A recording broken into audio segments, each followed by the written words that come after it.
you. Good morning, everyone. It is November 11 and just after 10:30, and we're getting started with our Finance and Administration Committee meeting. And we're going to start off with some public comment to invite anyone to come up and give comment. Michael, you're up. I am Michael Kuros. I live in Spring Lake Township.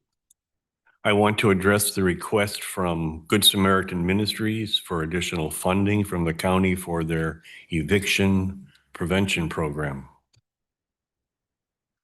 The program was launched 3 years ago using $2 million of the county's ARPA funds. The program was intended to become self-sustaining by the end of this year. According to Good Samaritans, it will not meet this objective. Nonetheless, it has had and still has the support of the 58th District Court and other county stockholders.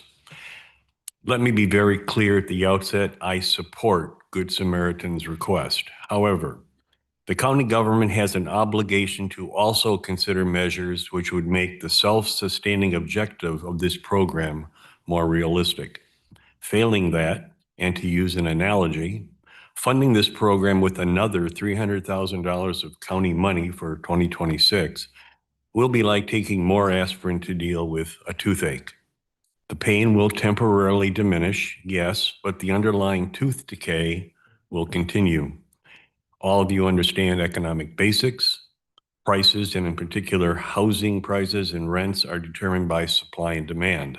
If supply doesn't rise and demand does, the inevitable consequence is an increase in prices.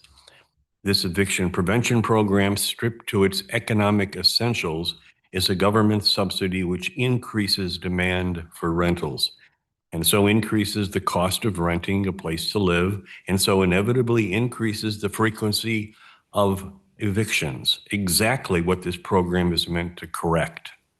You are all aware of the housing crisis in the county. Demand is outstripping supply, with inevitable increases in the costs of home ownership and renting. This is the underlying tooth decay in my analogy. Evictions are one of the inevitable pains associated with this tooth decay. I, and perhaps others in the county as well, will be interested in seeing if this board will be satisfied simply by handing out more aspirin without taking steps to deal with the underlying tooth decay. Again, evictions are the pain, but the housing crisis is the underlying tooth decay. Thank you for your attention. Thank you. Anyone else this morning? Not seeing any, we will move forward to the approval of the agenda. So moved. All in favor, say aye. Aye. All right. On to the consent resolutions. The approval of the minutes from October 14, 2025 Finance and Administration Committee meeting. So moved. All in favor, say aye. Aye. All right, let's get to work. We've got a full agenda today. The first item up is a statement of review. The suggested motion is to approve the statement of review, and let's go to Rachel for the roll call. Oh, I'm sorry. So moved. Support. Rachel. Okay. Mr. Kyers, Yes. Mr. Moss, Yes. Mr. Barry, Yes. Mr. Teeples, Yes. Mrs. Rhodey, Yes. Mr. Zylstra, Yes. Mrs. Wenzel, Yes. Mrs. Miedema, Yes. Mr. Georgezma, Yes. Mr. Bruger, Yes. Mr. Bonema. Yes. Motion passes. Next up is the accounts payable. The suggested motion is to approve the general claims in the amount of $67,193,911.82 as presented by the summary report for October 1st, 2025 through October 31st, 2025. So moved. Any discussion on this one? Let's move forward with the roll. Mr. Barry, Yes. Mr. Bruger, Yes. Mr. Zylstra, Yes. Mr. Teeples, Yes. Mrs. Wenzel, Yes. Mrs. Miedema, Yes. Mr. Moss, Yes. Mr. Georgezma, Yes. Mr. Kyers, Yes. Mrs. Rhodey, Yes. Mr. Bonema. Yes. Motion passes. Item number 3 on the agenda is the Emergency Solutions Grant. The suggested motion is to approve and forward to the Board of Commissioners the grant agreement between the Michigan State Housing Development Authority and Ottawa County for and on behalf of Ottawa County Community Action Agency to provide services to prevent homelessness. And, I thought we'd go to Patrick on this to tee this up. So moved. Second. Well supported. It's, Supported, Patrick. This really goes with the next item on the agenda, 3 and 4 kind of tie-barred together. But if you remember, last month at your agenda, you approved through ratification, the Community Action Agency or Community Action portion of that because it was under 70. But this is a 2-part grant that's where we're the fiduciary, and it's aimed at homelessness prevention, rapid rehousing, and short-term and long-term, medium-term rental assistance. So it's that street outreach program that we talked about last month. And I think Jennifer's here if there's any questions beyond that. Patrick. don't see her. However, we do have some. Okay, Yeah. Good. Yes, Commissioner Teeples might have a question.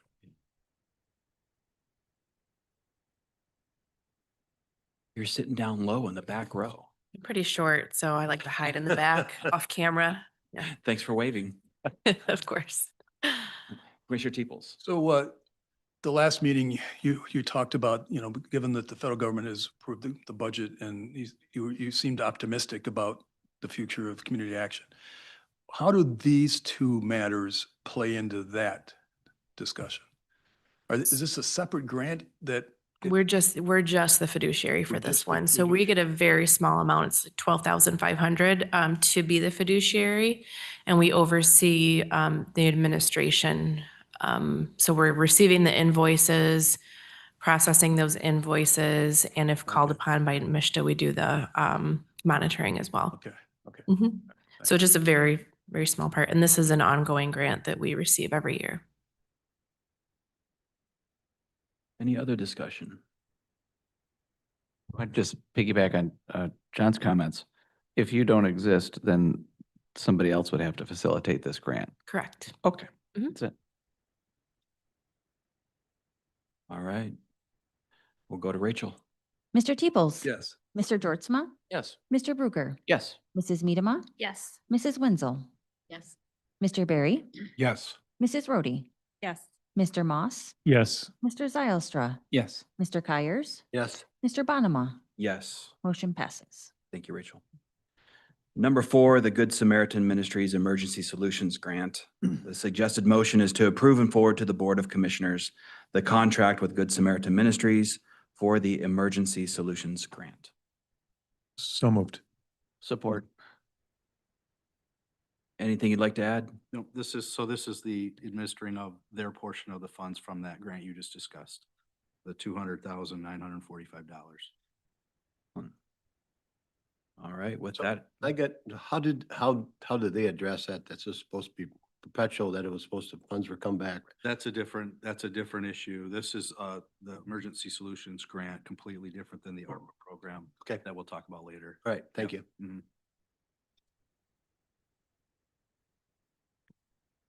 let's call it. Mr. Kyers, Yes. Mr. Moss, Yes. Mrs. Medema, Yes. Mrs. Wenzel, Yes. Mr. Barry, Yes. Mr. Zylstra, Yes. Mr. Bruger, Yes. Mr. Teeples, Yes. Mrs. Rhodey, Yes. Mr. Georgezma, Yes. Mr. Bonema. Yes. Motion passes. Number 5 on the agenda is the Environmental Assessment Services. The suggested motion is to approve and forward to the Board of Commissioners a contract in the amount of $497,200 with Fishbeck for environmental assessment services. So moved. Support. Patrick. Yeah, if you remember back in May, the county received a $500,000 grant from the US EPA to administer brownfield work. So the county solicited bids for administering this work to perform the assessments. They got 10 bids, and they determined that Fishbeck most closely aligned with the scope. They were the second lowest bid among the 10, but they were all pretty close. Yeah, we've had a good relationship with them for quite some Mhm. time. Looking up and down, any conversations? So- All right. does this mean that whatever site we have, if we need an environmental site assessment? So this would be if a community wanted to do a brownfield plan and they Yep. needed some pre-work done, the county would provide these services through Fishback as part of the grant. It's a lump sum. They're on a retainer for the year to provide all the environmental site assessments that we. As need for the needed. county. As needed. So would it also include like work at the Southwest landfill? Or that the ongoing work out there monitoring? No, this would be for new brownfield plan work that's requested in the county. And correct me if I'm wrong, Becky, those are the limitations of that grant. Yeah, so, excuse me, the grant requires us to hire a qualified environmental professional to do the work under the grant. Yeah. So all of the phase 1 assessments, phase 2 assessments, brownfield plans will be done through Fishback. They'll come to us through a nomination form. We have a rubric through which we'll evaluate those. The brownfield authority will approve. We'll do a site eligibility determination through EPA.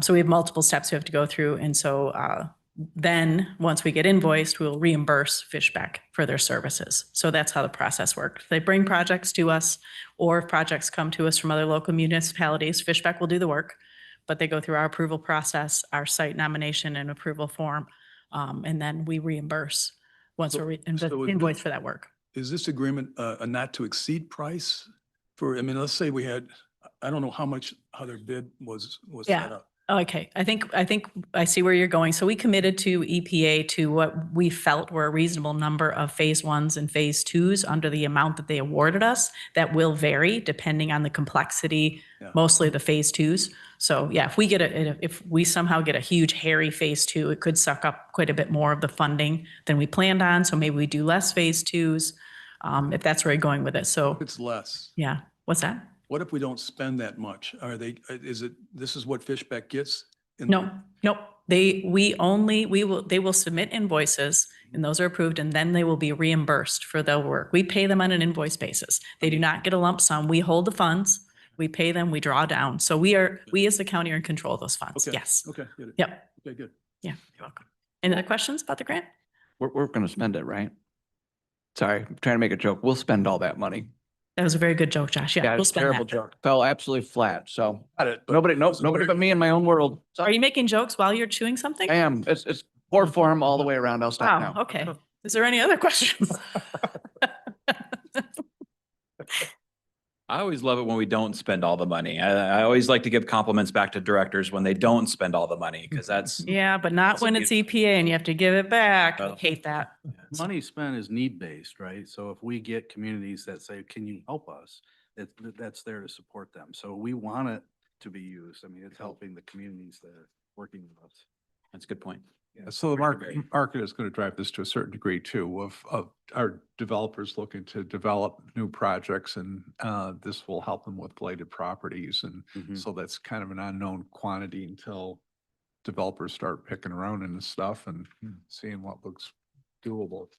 And we'll be doing outreach too. We've just held off just a little bit because we can't do any work without our QAP that has to be approved by EPA and the government's closed. So we're holding off a little bit on launching some of our outreach, but we'll do outreach all across the county to solicit projects and potential projects and that type of thing. So we will do that. Yeah. Commissioner Miedema. Becky, what was put together for the board from communications? Kind of like when we give our updates to the townships and municipalities, it talked about how we basically had, when it was sent to us at the end of October, that there was maybe about a month for these applications to be submitted. Are we still in that same time frame? No, Or is- I mean, we accept them on a rolling basis, but we don't have any ability to move forward on a project, and phase 1s often are time sensitive. Yep. So if we got projects submitted, we would have to manage expectations of the applicant and say, I'm not sure when we can decide if we can approve this or not. So you're going to have to determine if the 3,700 or whatever it might be for the phase 1, is something you just want to pay out of pocket and Sure. go forward on or not. So, Okay. yeah. But then when you go through them and decide which ones that you're going to go, is there a timeline that you're hoping Oh. for that they're going to be? Yeah. Do you know what I'm saying? Like, Yes, because there may be more applications than you're able to actually do the work for, right? Hmm, Probably not. We can Okay. probably, yeah, we can probably manage all of the applications that might come through. And so what we'll do, I didn't do it for the end of 2025, but into 2026, we'll meet twice a month. So we have Okay. 2 meetings a month because we know a lot of these are time sensitive with purchase agreements and due diligence and all of that. So we'll meet regularly, review projects, keep those things rolling. We'll call a special if we have to for a certain project. But with 2 meetings on the books a month, we generally wouldn't have to call a special to keep these rolling. Okay. Yeah. So then I guess as we are communicating as commissioners to our local municipalities, is there any time frame that we should be guiding them, or just saying, hey, if you have a project that you've hearing, just please reach out. Here's Yep. the, Yep. there was a link that was provided. I think Yes. it was my Ottawa /Brownfield. Yep. And one of them probably just went to information. One of them went to the nomination form, Okay. which is up and ready, but we're just not saying it out loud yet because we don't have the ability to do work yet. So, Okay. but we can take them and hold them. But as soon as we have the ability to do work, it rolls pretty quickly. Right. Yeah. Thank you. Thank you. Do you have any communities in the queue right now that are waiting on this funding? That have submitted nomination forms? No, but we do know that there are some, and I don't have knowledge of those yet, but which properties exactly, but we do know there's some folks waiting to access these funds. But and on the other hand, they don't have to wait necessarily. We do have our Brownfield Incentive Program that, you know, if there really is a but-for need, we could go through that as well, because we do have, I don't know, $15,000 or $18,000 left in that bucket that we can use locally. So we have ways to help support projects and get them going. Good discussion. I think we're ready to vote. Mr. Bruegger, Yes. Mr. Zylstra, Yes. Mr. Kyers, Yes. Mr. Barry, Yes. Mr. Moss, Yes. Mr. Georgezma, Yes. Mrs. Brody, Yes. Mrs. Yes. Manama, Yes. Mr. Teeples, Yes. Mrs. Wenzel, Mr. Bonema, Yes. motion passes. Okay, that brings us to number 6, the Klein Conservation Easement. The suggested motion is to approve and forward to the Board of Commissioners a purchase agreement with Don and Shirley Klein for the development rights of approximately 80 acres of farmland in Chester Township at an estimated cost of $344,000, paid for with donation, a grant, and some private funding. So moved. Second.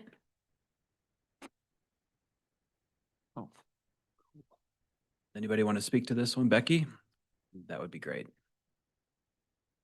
Welcome back. You can sit in the front row. It's not such a. I have another one coming up too. Yeah, you guys are pretty familiar with this process. So what you have before you is a purchase agreement for the property we selected this year in 2025.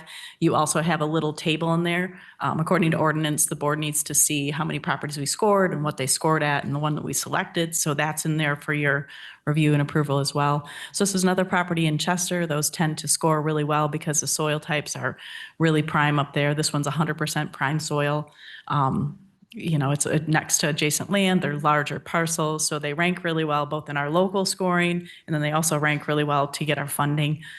This one, I think that we will apply to the state because we'll have access to that quicker than federal and see how we do there.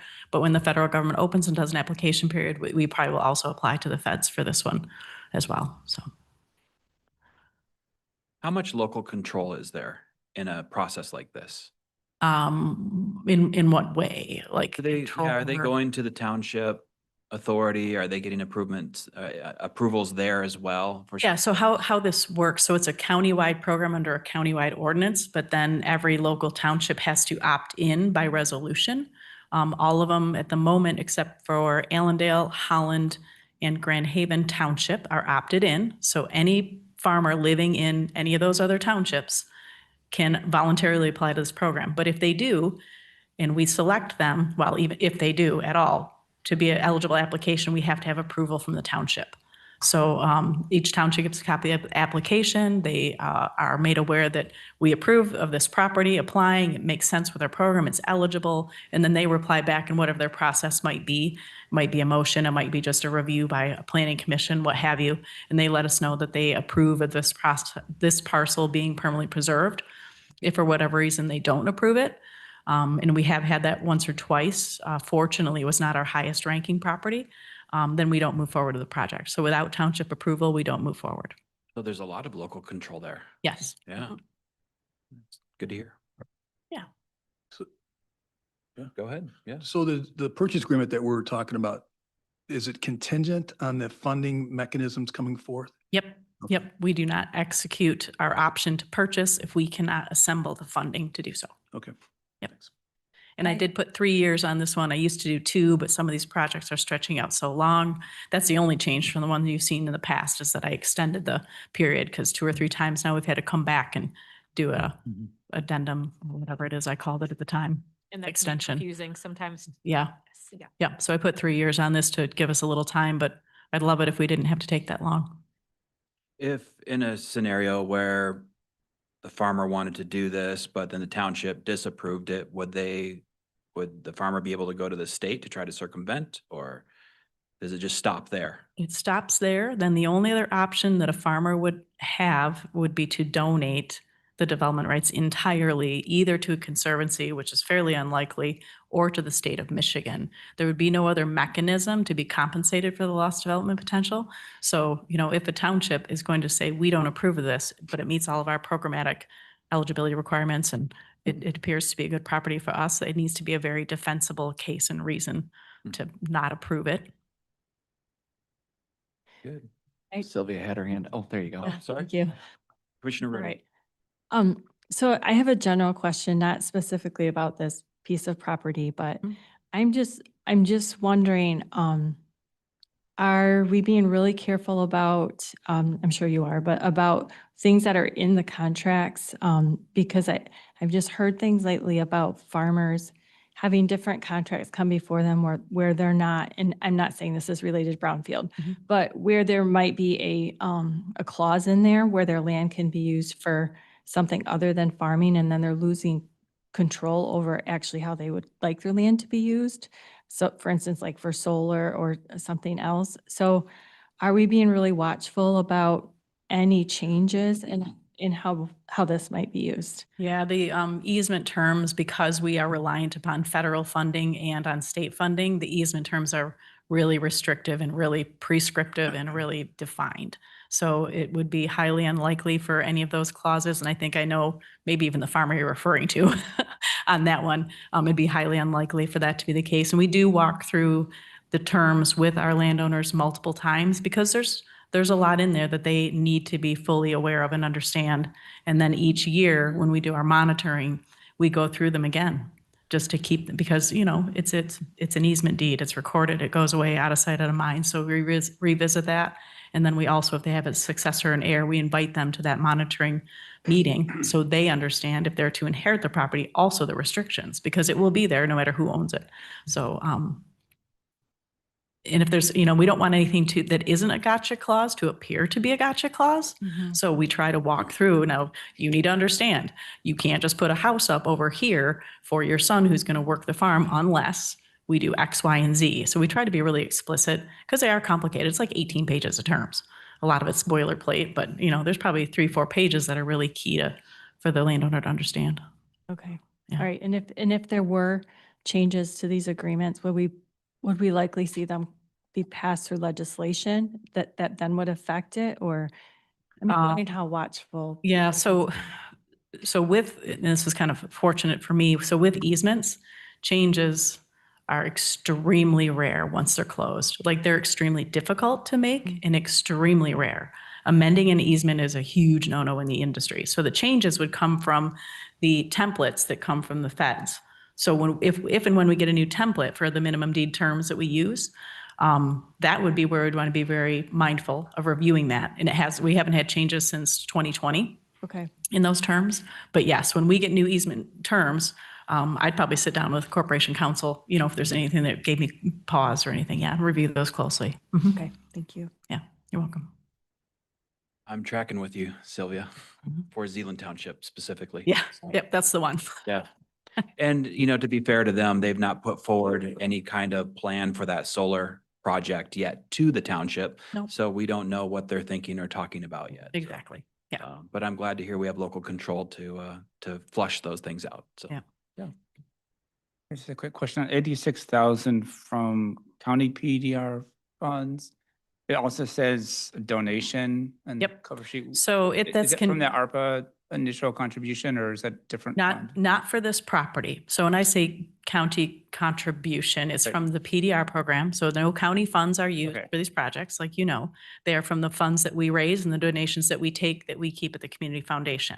Okay. Now, to your point, we do have a bucket of county initiatives funding that can be used on properties that are specific to groundwater challenged areas. Okay. This property doesn't meet those criteria. We do have one property in the queue that does. Okay. And so those will be That would earmarked. be our out there. first property then to use that bucket, right? What's that? That would be our first property to use that bucket then? Yes, yep, the one, not this one, but the other one that's that's in the okay. queue, yes, is the first one. Thank Yeah, you. and that one's already been through, that purchase agreements have been through, yep. you. Mhm. Might as well throw one out. Good. I just, if they haven't been thanked for showing interest in this yet publicly, to Don and Shirley Klein for being committed to preserving farmland for future generations, thank you. Absolutely. Yeah. Yep. Thank you, Great Josh. program. All right, I think we're ready to call the roll. Mr. Zylstra, Yes. Mr. Bruegger, Yes. Mr. Georgezma, Mr. Kyers, Yes. Mr. Barry, Yes. Mrs. Medema, Yes. Mr. Teeples, Yes. Mrs. Rhodey, Yes. Mr. Moss, Yes. Mrs. Wenzel, Yes. Mr. Bonema. Yes. Motion passes. All right, on to number 7, the Substance Use Disorder Prevention Contract. The suggested motion is to approve and forward to the Board of Commissioners a 1-year contract with Lakeshore Regional Entity for substance use disorder prevention with a total revenue of $88,218. So moved. Or I think we can go to Patrick to, Pretty straightforward. In the action request, it talks about this would fund 2 part-time health educator and some initiatives associated with compliance checks for cigarettes, training for liquor service, and vaping type educational efforts to try to reduce substance abuse. So 1 year. This isn't a new, a brand new thing, right? This is Right. kind of a continuing. Yes, Yeah. it is a continuation. are vaping rates going down? Are you seeing any of their reports? That, I cannot answer that question. That'd be an Yeah. added question, yeah. Hopefully, yes, but. Yeah, all right, looks like we're ready to move forward. Yeah, good Oh, you do. Commissioner Teeples. Is this in the, is this one of those things that we have in the budget? Or is this brand new coming out? Continuation of a grant that we've had before. Craig, Karen's nodding, so it's a Yeah, continuation. okay. It's a grant. Yep. Yep. Was accounted for in the budget. Yep. Rachel. Mr. Georgezma, yes. Mr. Barry, Yes. Mrs. Medema, Yes. Mr. Moss, Yes. Mrs. Rhodey, Yes. Mr. Zylstra, Yes. Mrs. Wenzel, Yes. Mr. Kyers, Yes. Mr. Teeples. Yes. Mr. Bruegger, Yes. Mr. Bonema. Yes. Motion passes. All right. Number 8, here comes Hope College, their bond issuance. The suggested motion is to approve and forward to the Board of Commissioners the resolution approving the project plan and issuance of bonds for Hope College. So moved. Support. We have Becky. He's back. Well, I did well on 2 of my action items, and this is where the wheels kind of fall off. If Paul could go ahead and step out for a minute. So how did I mess this up? Let me count the ways. Okay, so first of all, I did have Craig Hammond and Brandon from the project team available to answer questions, but I didn't realize that they couldn't chime in a committee meeting until the last minute. So they're not here. So if there are questions that I cannot answer, I will get those to them and get them back to you. So there's screw up number 1.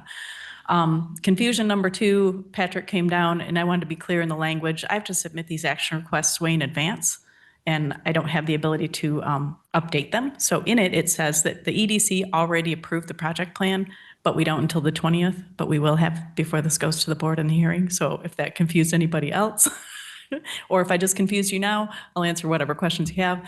And then the last thing, and this is key, you do not have the project plan that you are to be reviewing in your packet. I looked at it this morning, and apparently you cannot attach 2 items, and it was not in your packet.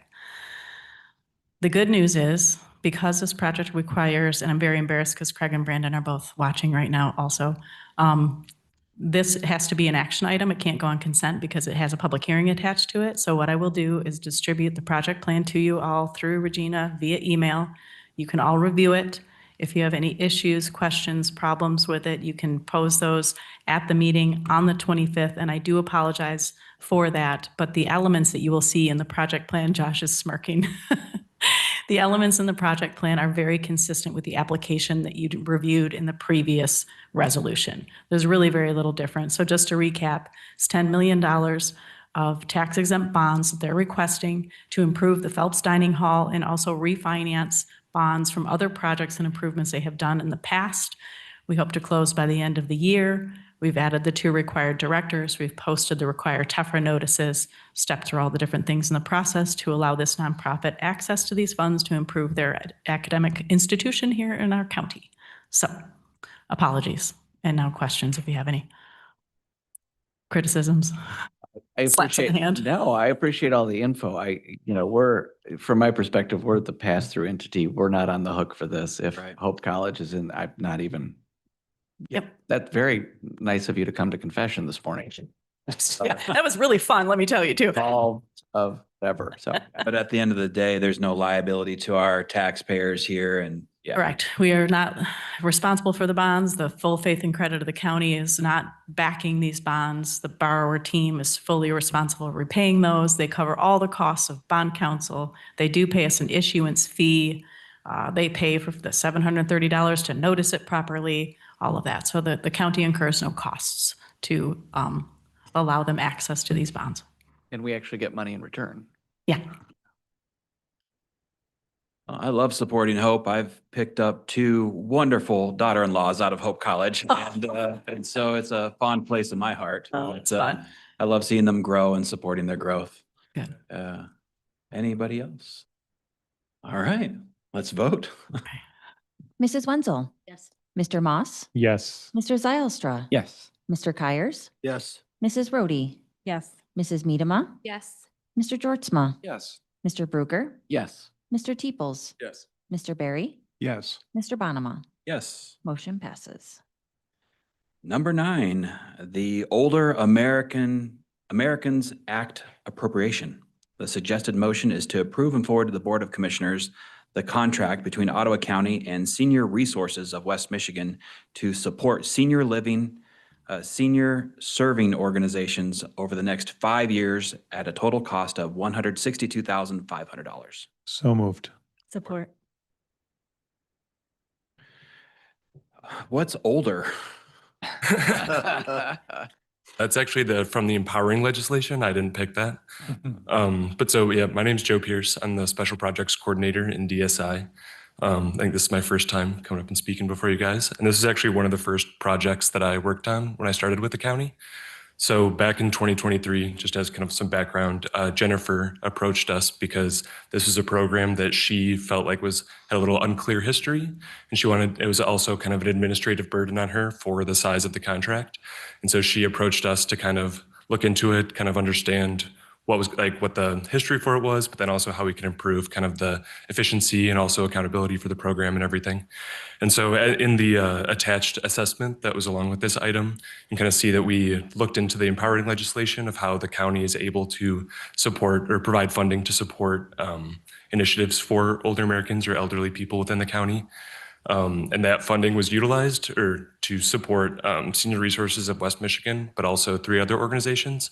And so as you can see, Senior Resources was receiving significantly more funding. And that's because they are the certified area agency on aging for Ottawa County, Muskegon County, and Oceana. And so really what we were doing was providing funding for Senior Resources, which is very important for them to leverage state and federal funds as our designated AAA. And then the other 3 organizations are kind of like focal points or hubs that are providing services that have been identified as priorities for the county, which include like keeping people in their homes, providing transportation. And so our recommendation was to first kind of focus on the relationship with Senior Resources because they already provide oversight for the area plan and coordinating services and funding for these 3 organizations. So having us independently work with all 3 of them when we could have a better partnership with Senior Resources made sense efficiency-wise. And then this is a continuation of our recommendation that this was annual funding that required, uncertainty, but then also more reporting. and different things. And so with some of the considerations and different capacity that Community Action Agency is working with, we're working with them to transfer it into DSI, but then also looking at a longer term contract this year to kind of further solidify the relationship and then just kind of continue to, I don't know, make this all efficient. And then we'll be working with them for making sure that annual reports come in and also that the money is, I don't know, targeting the areas that they've used their great community outreach to make sure is serving elderly people how we would like. And also Pam Curtis with Senior Resources is also here if there's questions that I can't answer. So yeah. Commissioner Rhodey. First of all, I just want to say thank you to Jennifer and Strategic Impact for taking this on. I have wondered, what is the scope of what's going on for our seniors? And it's been a little hard to figure out. So I really appreciate the analysis that you guys did. And I love that it's going under Strategic Impact so that you guys can keep working on that and make sure that we're meeting those needs. So first of all, just thank you for that. Thank you. Appreciate it. Commissioner Miedema. Kind of going on those lines, something that I've noticed as I've been going to my different townships as well as the city of Coopersville, this is an area that I think they would like more information on. I think there's a lot of uncertainty of what services we have for seniors in specifically, I know transportation has come up in the northern area and what can actually be utilized, taking people to, for example, medical appointments. And so I'm just wondering, do you know what the collaboration currently is? Is there a way that we can be maybe better in touch with across the county to understand what we have to offer? Yeah, so I think I'd look to Pam to see what your relationship is. So they've created these 3 years like area plans that involve a lot of community outreach to designate kind of what priorities are and different services are for different areas. If you can speak to Coopersville. And transportation is one of the hardest areas, especially in Coopersville. I just talked to the mayor of Coopersville Monday. Okay. And the outgoing so we had an outgoing one last night. He Oh. just completed, was it Ken Bush? Yes, it was Okay, Ken so Bush. he just completed, so now Okay. you do have a new mayor there. But I can give you that information later. Perfect. And that is kind of a no man's land as far as transportation goes. I don't know, there's probably some of you that have been around long enough to remember Ottawa Ride, which used to be a countywide transportation system, and that it wasn't feasible. And so now it's gone to these pockets where we've got, Holland's pretty well covered, Grand Haven, Georgetown, and then you've got this Bear Zone, and then you've got the college that has transportation coming in from Grand Rapids, but that's about it. So there's some volunteer transportation programs, but it's hard to get volunteers out into Coopersville and some of the other areas. I know 4 Points has tried, and they continue to try to recruit. So transportation is a huge area. When I finished talking to Mr. Bush the other day, I did say we would be getting some more information about services out. We do serve a lot of home care, a lot of homebound older adults in that area, but that's not something you can see. It's not a car or a bus that's transporting around. We don't put a stake in somebody's yard and say, home care provided here, because that's Right. privacy rights. So there is a lot going on there. And then some of our programs are like our My Choice Waiver program does offer transportation for those participants. But that's a Medicaid funded program designed to keep people out of the nursing home and in their own home. So it's more cost effective. And we actually had a win this fall with them recognizing that the program does save the state money in the long run. So we can continue to do that. So there is transportation that way, but for the average older adult in that area, it's tough. I wish I had an answer. We could put our whole budget at transportation and not solve the problem. So. Okay.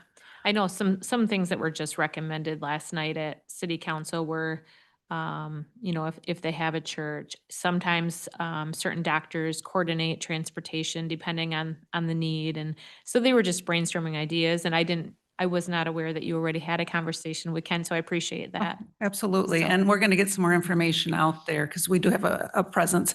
People don't always go looking for our services or even they know 4 Points, they know Evergreen, they know Georgetown for the senior center aspect, but some of the other services they provide, they don't go looking for them until they need them. And that's a problem.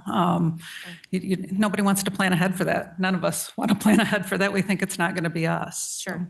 Okay, so I'm taking it to mean then that your department is taking the initiative to make sure you're having those communications across the county. Yes. Okay. In fact, we're working on our 3-year area plan process right now, and we're doing focus groups around the communities. And Amy Floria, who was here with me this summer, has been out and talking to groups. And transportation always comes up atop, navigating services. So either supports coordination or just understanding what's out there always comes up, and in-home services are kind of the top.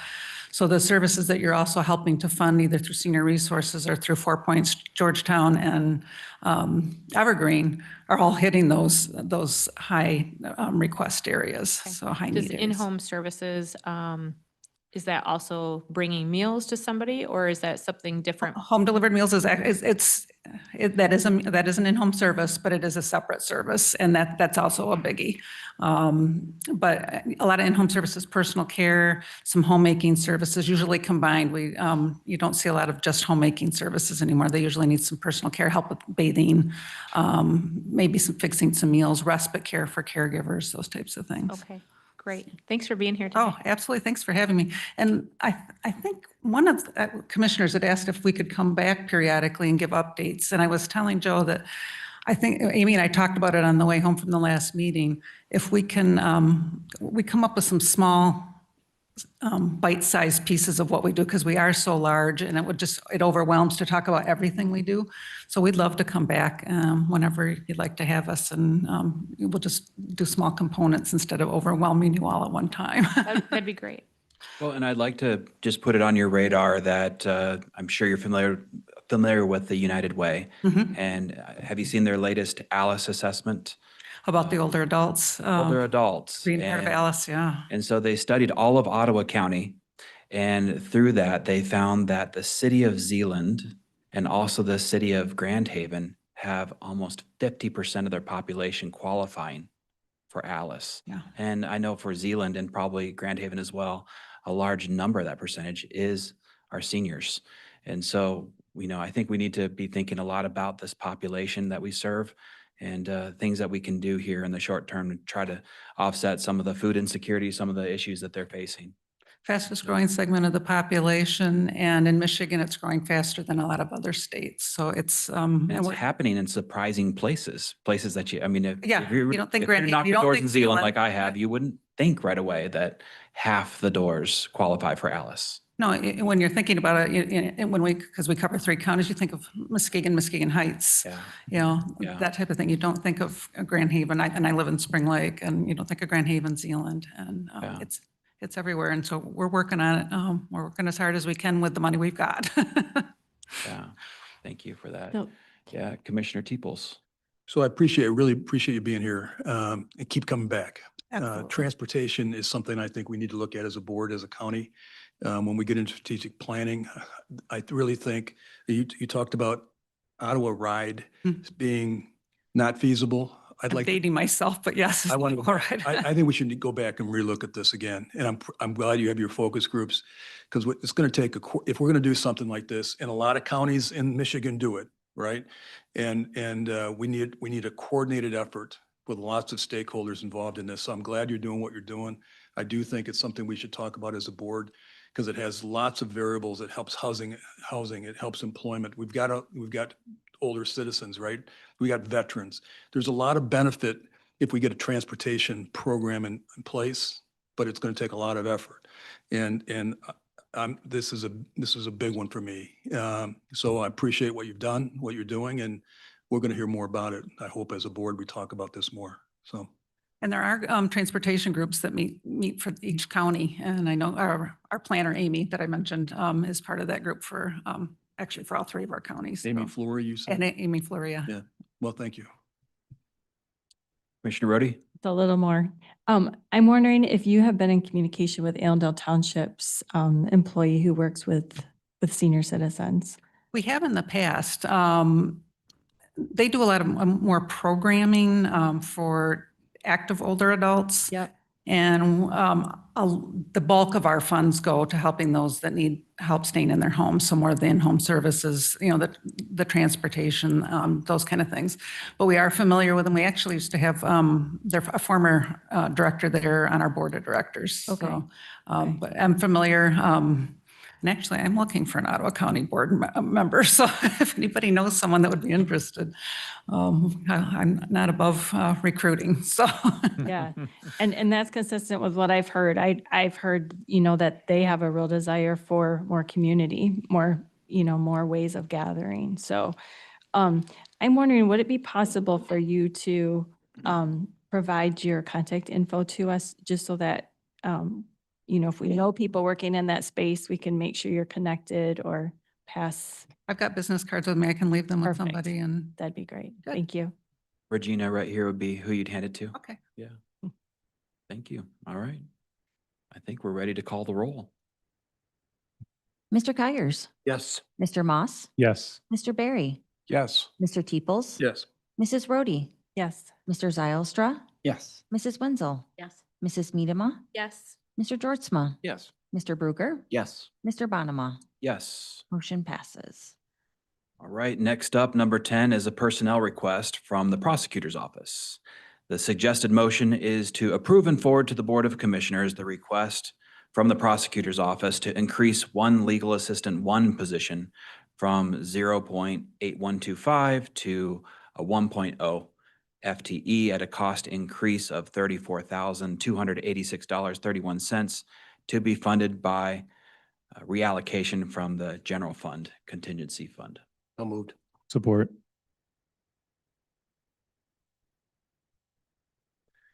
All right, we have our prosecutor, Sarah, welcome. Are we giving someone more responsibility?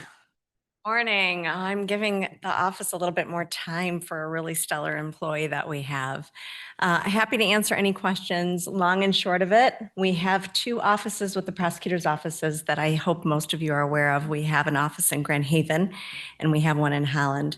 For fronting those offices with the public, we have a legal assistant one that is right there at the front desk.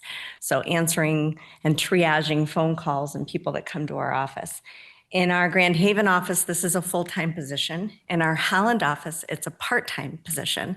So this employee who's been with us since 2016 has been amazing. She's got tremendous experience, but really couldn't give us her full-time up until now.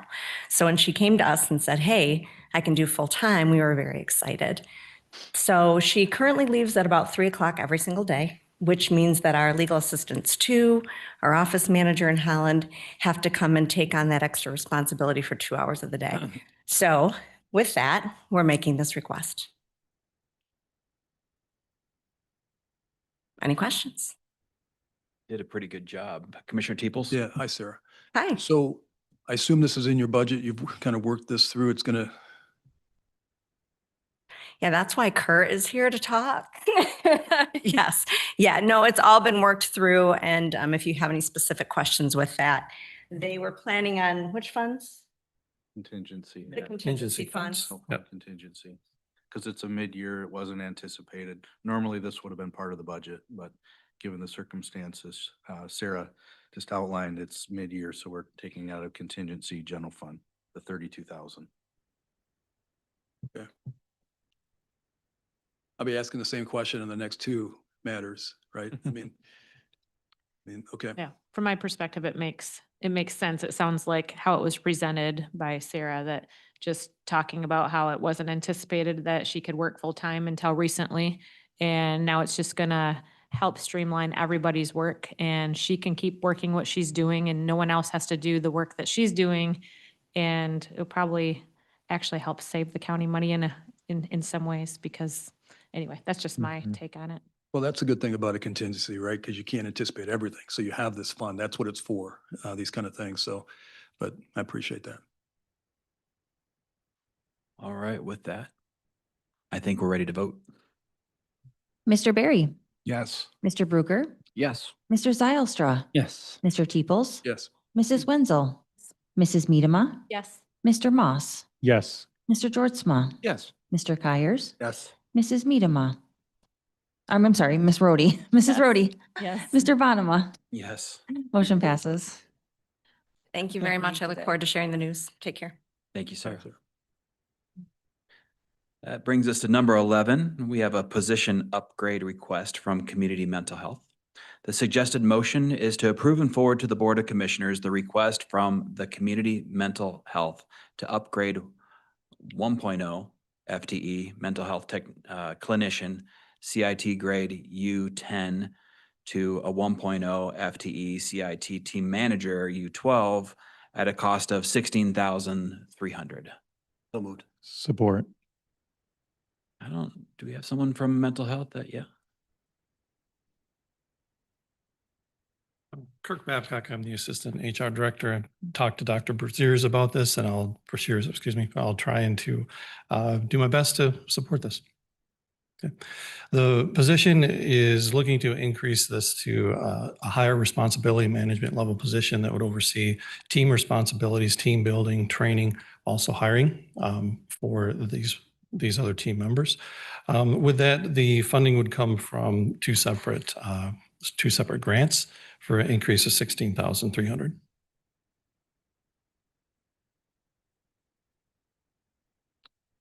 Pretty clear. All right. So- I think, Sorry. go ahead. So if, I take it that, is the whole position funded through the grants or just the difference in cost? Do you I know? apologize, I don't know that one. That's okay. I just wondered if, let's say that this grant didn't come through at another point, if you have something in the works, I guess, to support keeping that position, continued the upgrade. So I just wonder if how stable that grant is. Looks like Karen's coming up, so maybe she can help. The whole position is funded with the grant, so, Okay, and actually the whole activity. great, thank you. So Karen, can I ask you a question? So what happens to the old position?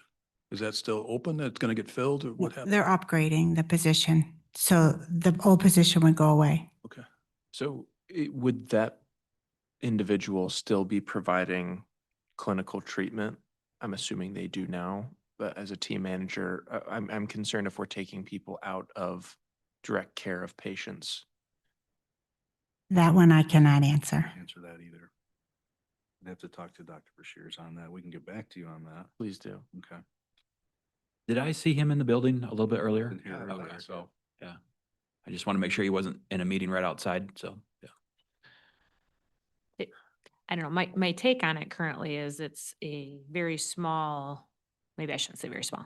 It's a somewhat small increase, upgrade with cost. So my assumption, and I could be wrong, is that they would still be doing their other responsibilities and this would be an additional, this would just be simply additional work that's being added, but that would be a good clarification that you asked. Yeah, that is just always my concern. We have a hard enough time finding staff Yep. to provide direct care of patients, and I don't want to do anything that was going to limit that. But if it's more of like a shift lead type thing, then that makes sense to me. Is this something that you're hoping that will go on then as an action item next time, or are you good with just a follow-up in an email? If there's clarification in email, that's fine with me. We can put it on consent, but if not, I'd Okay. lean putting it on action, but you can put it on consent, and if they still have questions, I'll pull it off. Can do. I think it's also the kind of thing where, we look to our department heads to manage their departments, so if they're seeing a need for restructuring, moving people around a little bit so they can better manage and meet needs within the department, that sometimes, they know that better than we know that. So, certainly a valid question to ask, but if that's what's needed to support 10 people, then I would be okay with that. Because I don't want all 10 people to be suffering, so. All right, well, let's keep making progress here. Let's call the roll. Mr. Teeples. Yes. Mr. Georgezma. Yes. Mr. Bruger. Yes. Mrs. Medema. Yes. Mrs. Wenzel. Yes. Mr. Barry. Yes. Mrs. Rhodey. Yes. Mr. Moss. Yes. Mr. Zylstra. Yes. Mr. Kyers. Yes. Mr. Bonema. Yes. Motion passes. Good deal. That brings us to number 12, the Parks Foundation Development Staffing Grant. The suggested motion is to approve and forward to the Board of Commissioners the Ottawa County Parks Foundation Grant Agreement to establish a new part-time benefited position titled Fund Development Specialist, recognize and appropriate additional FY26 revenue of $76,800 from the foundation as defined in the grant agreement, and authorize the Parks Director to take such actions as are necessary to implement the intent of the board in these matters. So moved. And Mr. Shamblin is here. Gonna raise some more money, huh? Yes.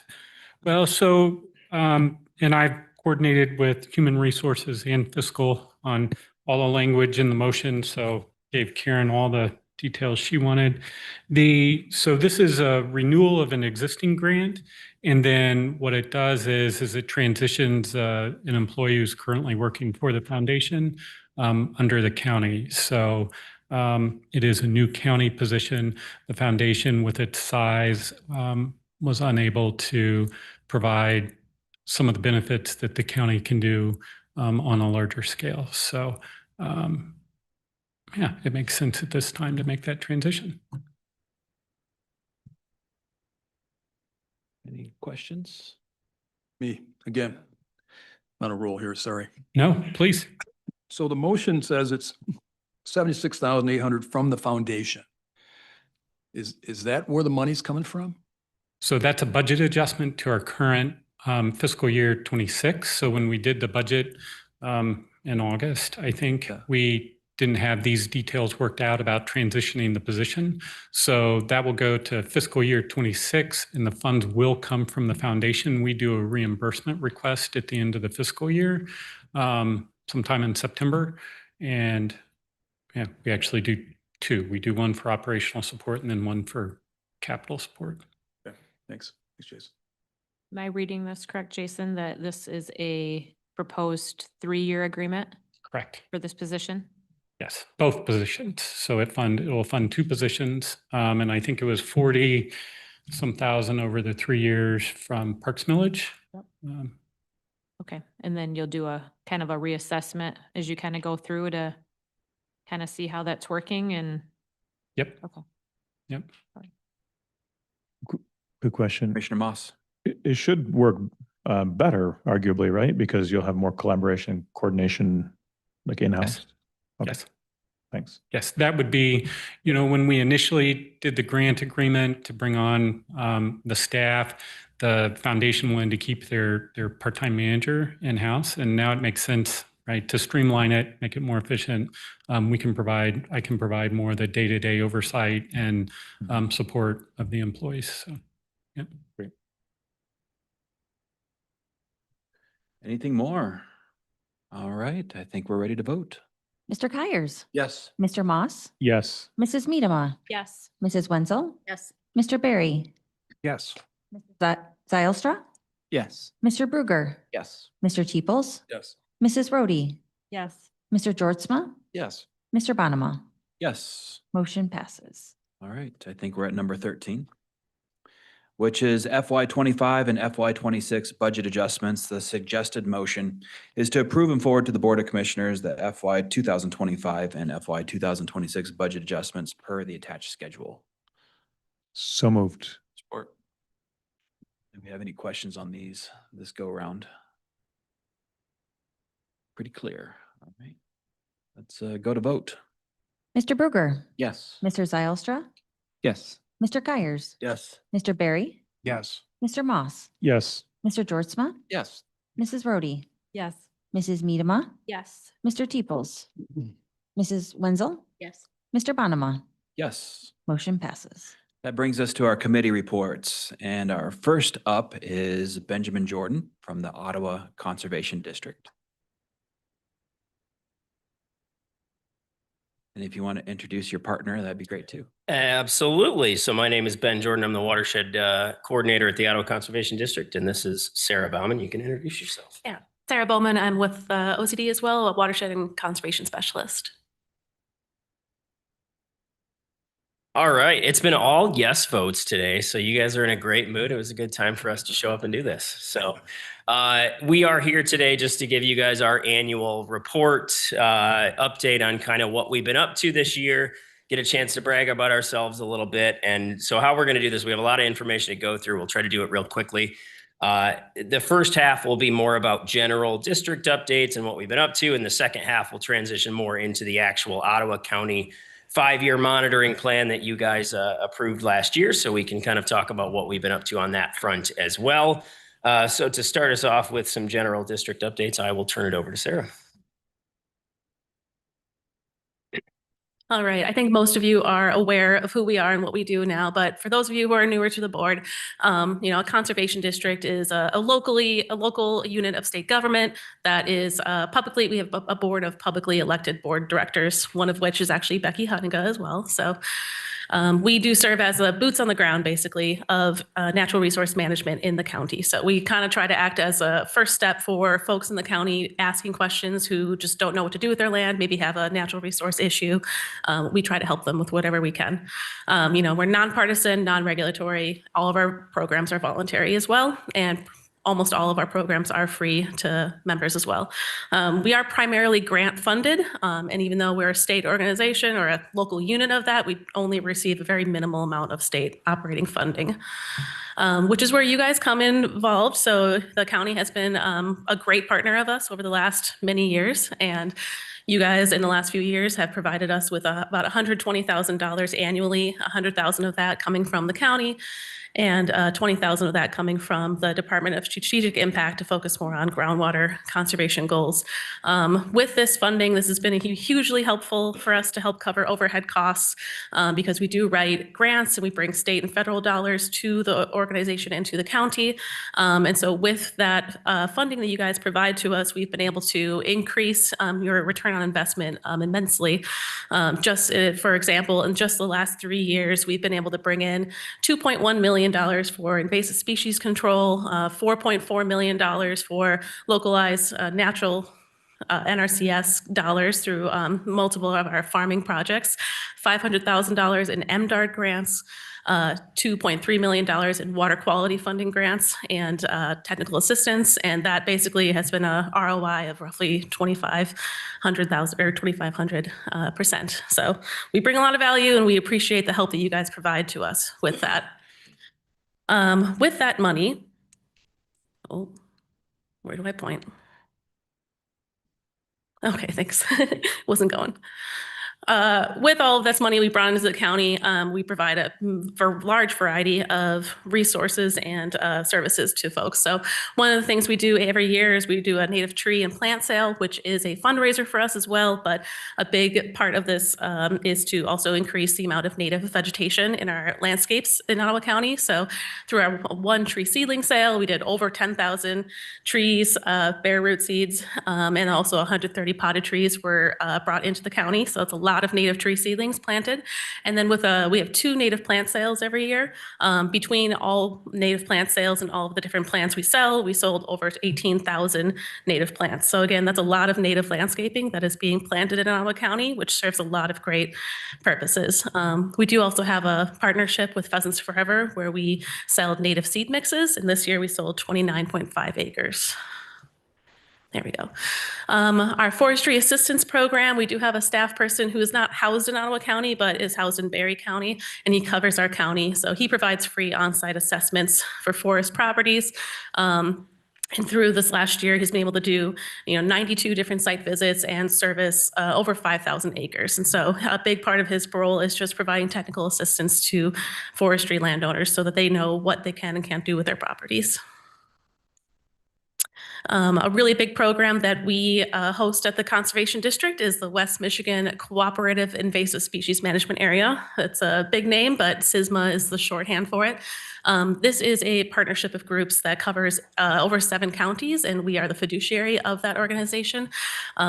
So every year there's kind of 2 programs to this. We have a seasonal strike team that does terrestrial and water quality invasive species work.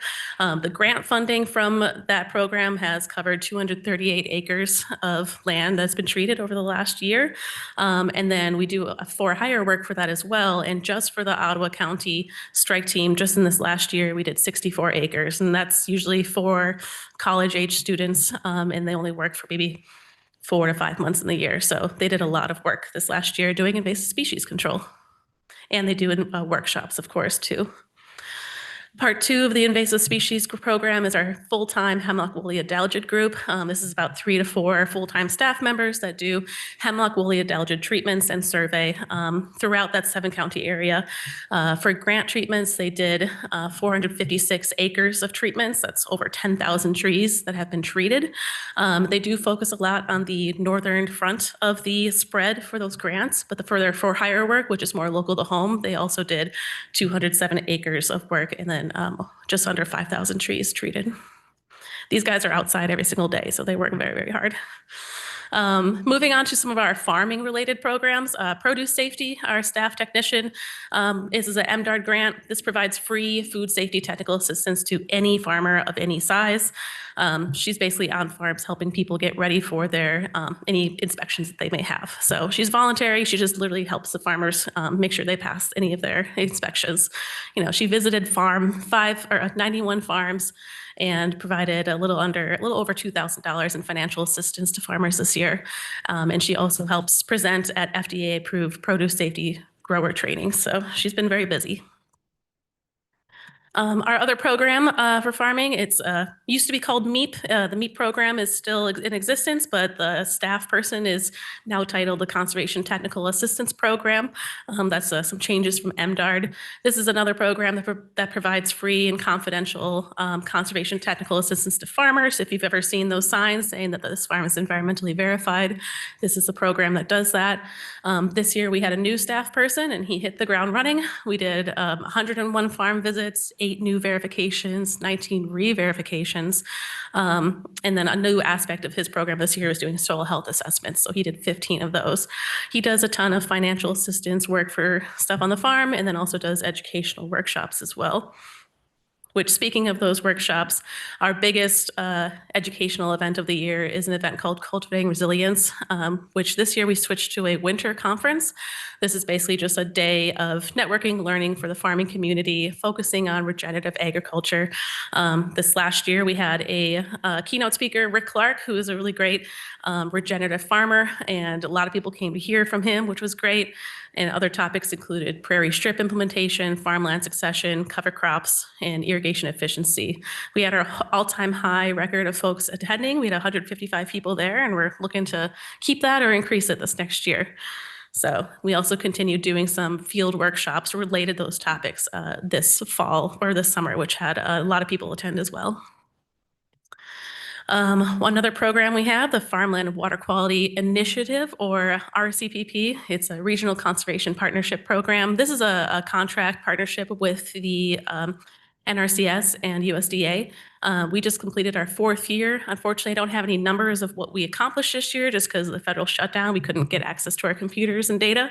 But this program overall is about $3 million in federal funding that we brought specifically to Ottawa County and just some minimal areas around to help farmers do agricultural practices. So just some things we did this year. We helped do cover crops, residue tillage management, and a whole other host of conservation practices. And lastly, the program that Ben and I primarily work under is our watershed restoration programs. We focus mostly on reducing non-point source pollution in this program, so E. coli, sediment, nutrients, things like that, focusing mostly on agricultural best management practices and septic system replacements. These are primarily funded through Eagle 319 grants, and we do cover about 6 watersheds throughout the county, and we partner with other organizations to try to help cover other areas that aren't covered under these grants. And just in this last year, we've been able to provide about $46,000 in septic system assistance to replace 9 failing septic systems. We've been able to provide over $200,000 in financial assistance to farmers to do things like cover crops and no-till. That's for about a little over 10,000 acres of cover crops and no-till just in this last year. We've been able to remove about 1,000 tons of sediment, 4,000 tons of phosphorus, and over 15,000 pounds of nitrogen from local streams. And then we've been able to get some more funding to continue work in the Crockery Sand, about another $500,000 to work in those watersheds, and a new lakes conservation grant as well at about $68,000, which we're looking forward to do this year. So those are just my highlights from OCD, and I will pass it over to Ben to talk about our monitoring program. All right. Any questions before we move on to the monitoring? Do you mind if Commissioner? Oh, yeah. Okay, great. Absolutely. Great presentation. Thank you. I remember first coming into some of the knowledge of all what falls underneath your purview by Lester Langland, and spent a couple hours at his house, and that was very insightful. As I'm sure you probably have had a chance to meet him, hopefully before he had passed. And I do have several questions, more for curiosity. And this may have been asked before at another year, but sometimes if it's not coming to us all the time, sometimes that does get forgotten. So the invasive species control, is that your area, is that targeted more towards farms, homeowners? I'm imagining Parks does their own invasive species. You probably do other population, is that correct? It's a mix of kind of all the above. So they will treat all sorts of properties. Our invasive species crew has also worked with like Joe's office through the water resources to treat, agricultural ditches, county drains. So it kind of runs the gamut there. Okay. It has been a little bit more focused on private landowners overall. And then they do have some public things with some national forests as well in certain areas of the county. Okay. Or their area. You had mentioned an economic impact underneath the forestry section. Can you explain a little bit about that? How do you get that assessment? Yeah. And I would love to know a little bit more about that. Unfortunately, I wouldn't be able to give you the exact, I could talk to our forester, Ben Savoy, and see what that is at. I believe part of that is the impacts of doing forest management plans. And then he also directs people to, private companies or public entities, things like that. So I could definitely get that information from Ben as far as how he got that number and provide that to you if you'd like. Okay. The hemlock woolly, how do you say the last? Woolly adelgid. How is that doing? Where are we at as a county? I know when I go on my different hikes, that continues to be something year after year that I notice. Do you have any assessment on kind of where we're at? As far as I'm aware, so I'm not in charge of the invasive species team, but I sit right next to them. It's definitely something that is just an ongoing battle of trying to slow the spread or stop the spread where they can. That's why a lot of the grant programs focus on the northern front of that to try and stop it from moving more up where there's more forests. In our area, it's really just trying to control what we can until maybe a better solution comes up. The chemical treatments that are typically done last for, I think they can last up to 10 years sometimes, maybe a little bit less, but obviously it's maybe not a continual way to do things. So the goal is to try to hopefully protect what we can until maybe a better solution comes up. Sure. So, we're trying what we can to save that species and those habitats. There's a lot that falls under your department, and I would imagine that your team is continuing to look for best practices in research. So are there certain people that are that's kind of their focus, is to be chasing the education piece and what's new and what's working? And yeah, we're always continuously doing our own staff development to make sure that we are up to date on, best practices and things that are better to manage those. I know for invasive species, they do particularly work with the state and follow a lot of their state plans. So they have a ton of contacts that they work with them as far as if there's anything new that is better to do. So yeah, we're always doing that with all of our programs. Okay. And then one last question that I guess I have is, I didn't see anything in here that talks about how your work is divided up, like proportionally wise. Do you guys have a little bit of an idea of how much of your work is focused on the different sectors that fall within your department? Yeah, so all of our staff kind of have their own focuses. Like Ben and I primarily work under the watershed programs. It's kind of where our biggest bulk is. And then each program will have their own staff typically. So, the produce safety grant, we have one technician that primarily works on that. Same as MEEP and everything like that. So it's very focused on the person. And then sometimes you have grant programs like ourselves where we kind of have a couple of different programs we work under. And so we do have kind of some proportional where maybe our 319 grants are a bigger proportion. Our water monitoring project is maybe a next proportion. Then we have some that are a little smaller. So, yeah. So it's kind of directed by what the grant is specific for, right? So you're Yes. kind of needing to adjust depending on which grants you continually receive. Yes, which grants are always becoming more and more competitive. So that's the fun aspect of our jobs. Do you have, okay, last one. You talked about the conference. The last one was winter. Do you have a projected conference coming up for this next year? We do. We'll have registration opening up after Thanksgiving. It's going to be around the same time, February 5th. So we're really excited for our second year and got a lot of great feedback from the last conference setting. So we're looking forward to having that again. It's going to be in the same place at the Pinnacle Center. Okay. I would have to imagine a winter one for farmers was maybe advantageous to you. Yeah, definitely. A lot of people are available. That's typically conference season. And then, again, we try to follow up with some in-field workshops related in the summer. So those got smaller groups per event, but we still had quite a lot of people coming to those. Yeah. Thanks for your presentation, Sarah. Thank you. Yeah, I continue to be encouraged that the people are hearing the message and they're responding. You're seeing your responses and engagement going up. I know Joe Bush has seen record attendance at his events too.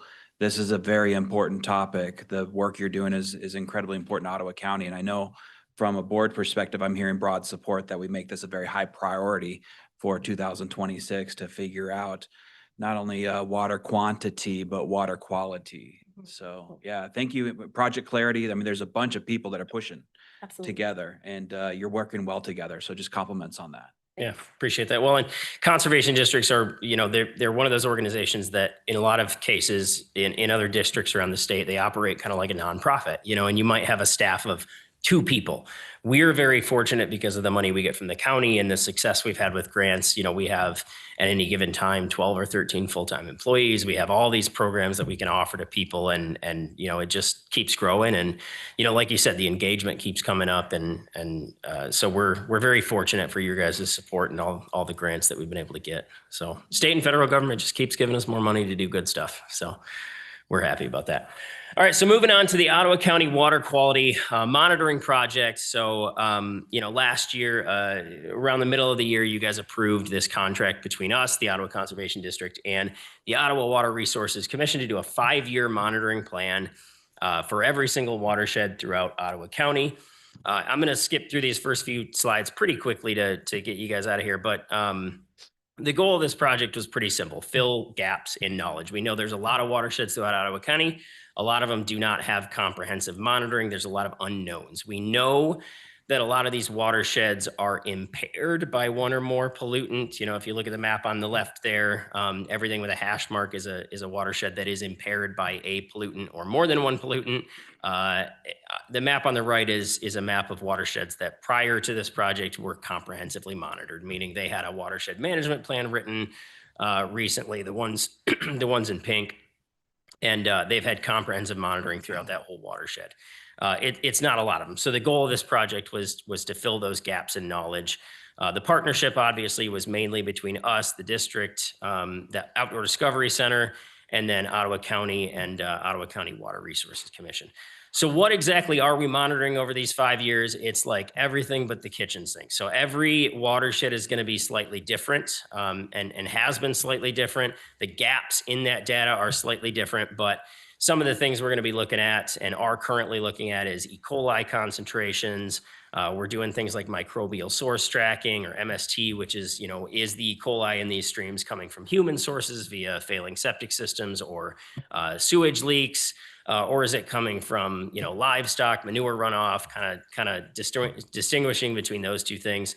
We're looking at nutrient, chloride, sediment levels, non-point source pollution loading into the streams in general. Lots of other water quality parameters too, like water temperature, dissolved oxygen, stream levels, anything that's going to kind of impact that water quality for people, for human health, and then for habitat and animal health as well. Doing a lot of fish and macroinvertebrate sampling through a procedure called Procedure 51, which is just kind of a set of standards to make sure we're doing those surveys in the proper way. Looking at a whole lot of culvert surveys. So over the next 5 years, we're going to look at, I think, about 1,200 different culverts and road stream crossings around the county, primarily looking at, ones that are undersized, crushed, plugged, perched, whatever, things that might cause erosion issues, hydrology issues, fish passage issues as well. Doing a lot of agriculture tillage surveys, shoreline stability surveys, again, just whatever that watershed needs in terms of filling that knowledge and improving the planning process for those watersheds. That's what we're going to be doing.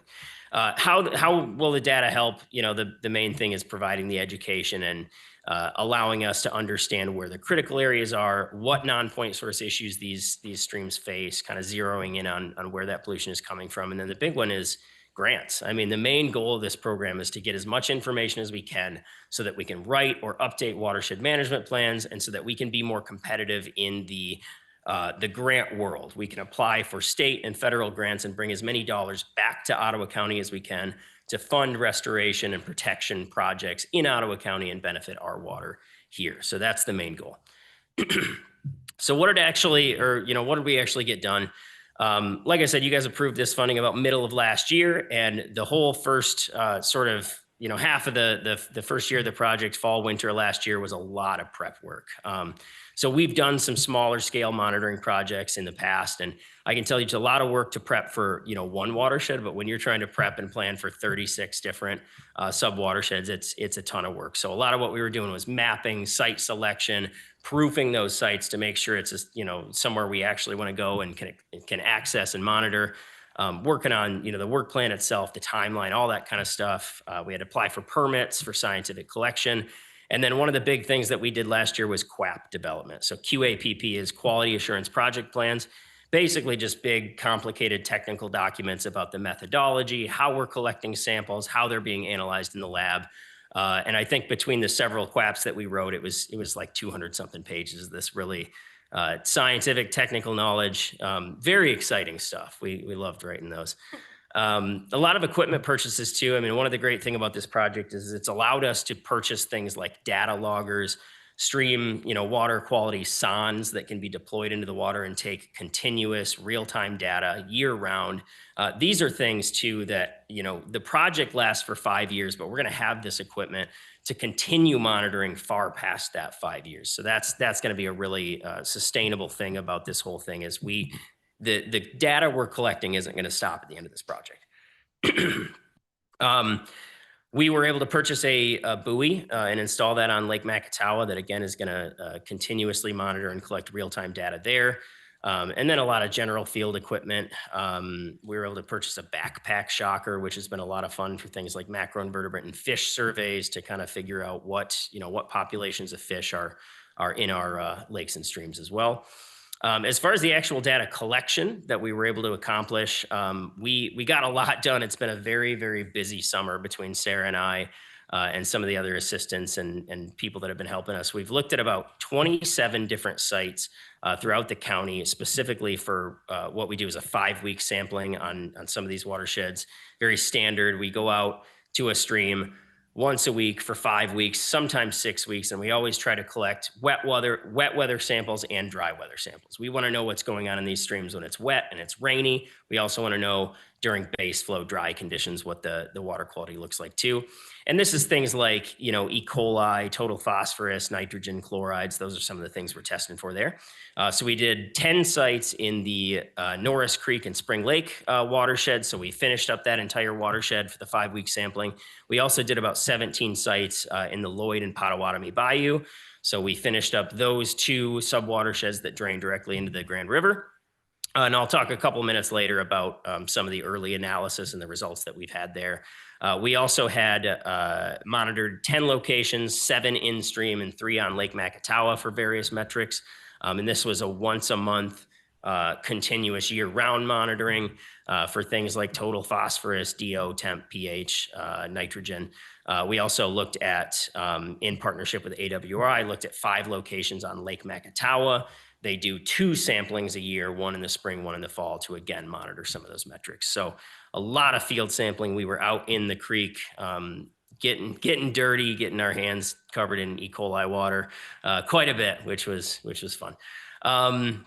We also installed quite a few continuous monitoring data loggers in several streams. So we used, so this data partners very well with some of the macroinvertebrate and the fish sampling we do, in that, we put out this year in the Sand Creek and then also the Spring Lake Norris Creek area, we put out data loggers for about 5 months to get DO fluctuations, level fluctuations, so how much the stream actually rises and lowers, and then temperature as well, so we can figure out, are these cold water trout streams actually cold? Is the DO level, the dissolved oxygen level, high enough to maintain fish populations? And then later we go out and we do the macro and the fish surveys there too. So we had that in the Sand Creek and the Spring Lake Norris Creek watershed all summer through October, actually. And then we had SONs that were deployed in Macatawa watershed. So 5 of them were deployed in some of the tributaries that go into Lake Mac. Again, looking for things like DO, temp, conductivity, pH, all those. The Lake Macatawa buoy was installed, which is very exciting. And this is something you'd have to reach out to Outdoor Discovery Center for, but they have continuous real-time data that you can access to look at a whole lot of different metrics, including, DO, temp, pH, microcystin, all these different metrics that this buoy can read in real time, which is really exciting, really cool stuff. Some of the additional monitoring, I'm not going to complain about this. We got out into streams. We did 14 P51 biological surveys, which means I got to wear that cool backpack shocker. We got to go out into the stream, shock the water, test for presence, absence of certain fish species. Found a lot of honestly very interesting stuff. And the main goal here, again, was to look at cold water trout streams and say, like, do we actually have cold water migratory fish species here? Are there good populations of trout available for recreation and other purposes? So we did quite a bit of that. And again, that paired with the data collected from those SONs throughout the year. We looked at about 50 different road stream crossing surveys. We're going to be doing a whole lot more of that this fall and winter with a team of interns as well. We did a tillage and residue survey on the Spring Lake Norris Creek watershed, which will pair very well with a watershed management plan we're trying to write, which we'll talk about in a second. And, some various windshield surveys in multiple watersheds, just kind of, looking for clear non-point source introduction into these watersheds too. So long story short, we've been very, very busy all spring, all summer, and all fall. And we're looking forward to a whole lot more of that. And we did, so the picture on the upper left, we found in Norris Creek a 17-inch native brook trout, which was just about the coolest thing that's happened to me in the 10 years that I've worked here. So some of the early analysis. So let me preface this by saying our work throughout the fall and winter, this winter especially, is going to be a lot of data analysis. So we have just an absurd amount of data that we have to put into a digestible format so that partners and the public can access it and see what's going on.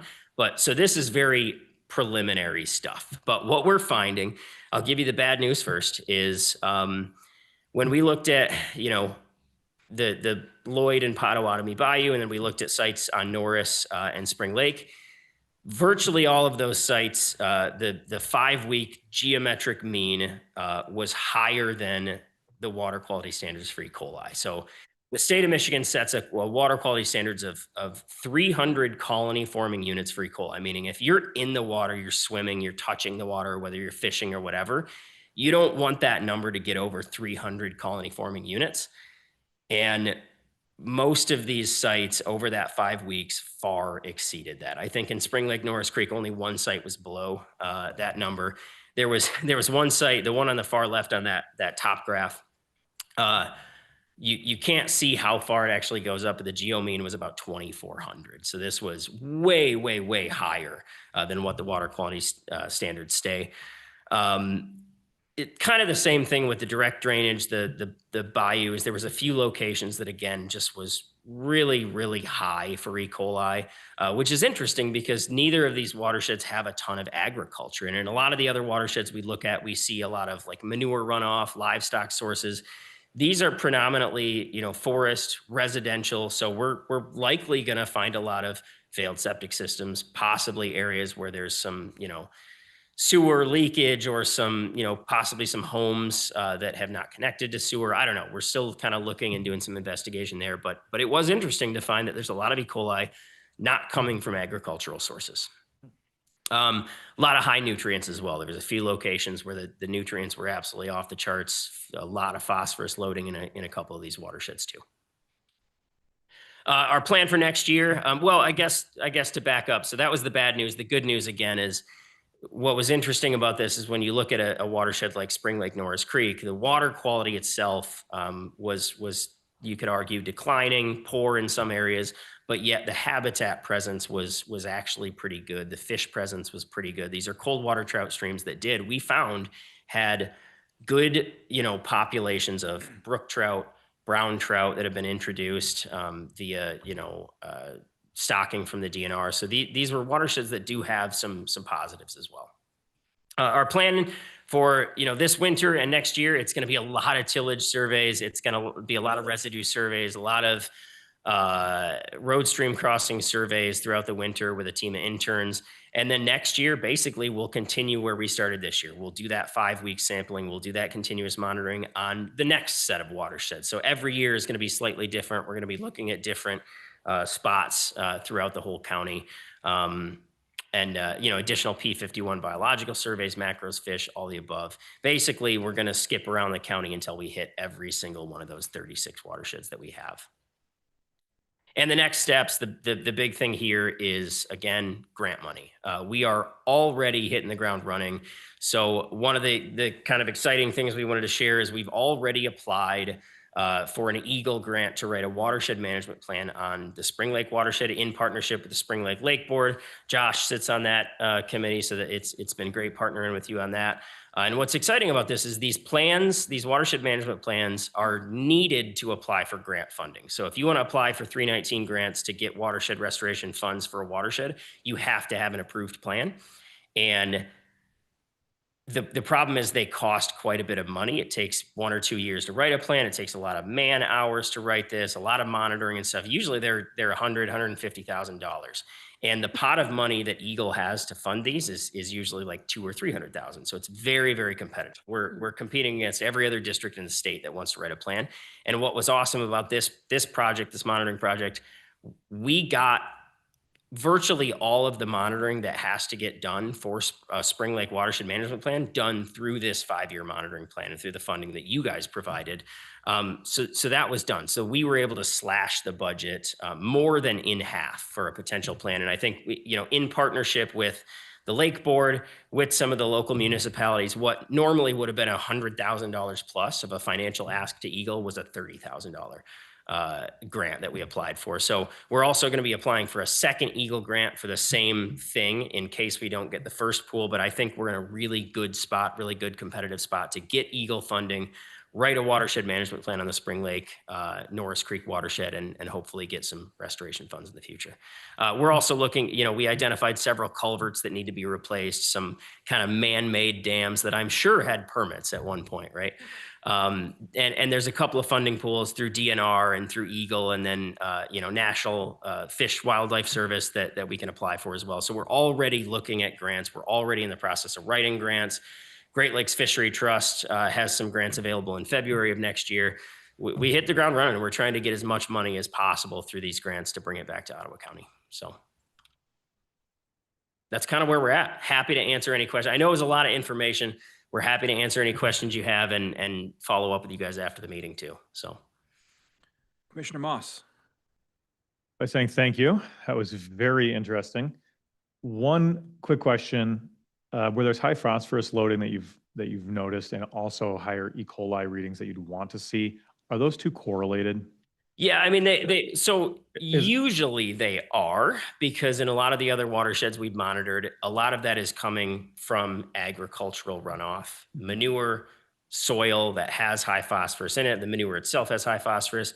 Now, what's interesting about some of the things we found in, Norris Creek being an example, we're not seeing a lot of evidence that it's all agricultural. Now, that being said, a failed septic system and some of the effluent leaking from that is also going to have high phosphorus and high nitrogen. So yes, they are correlated, but the sources of those can kind of vary.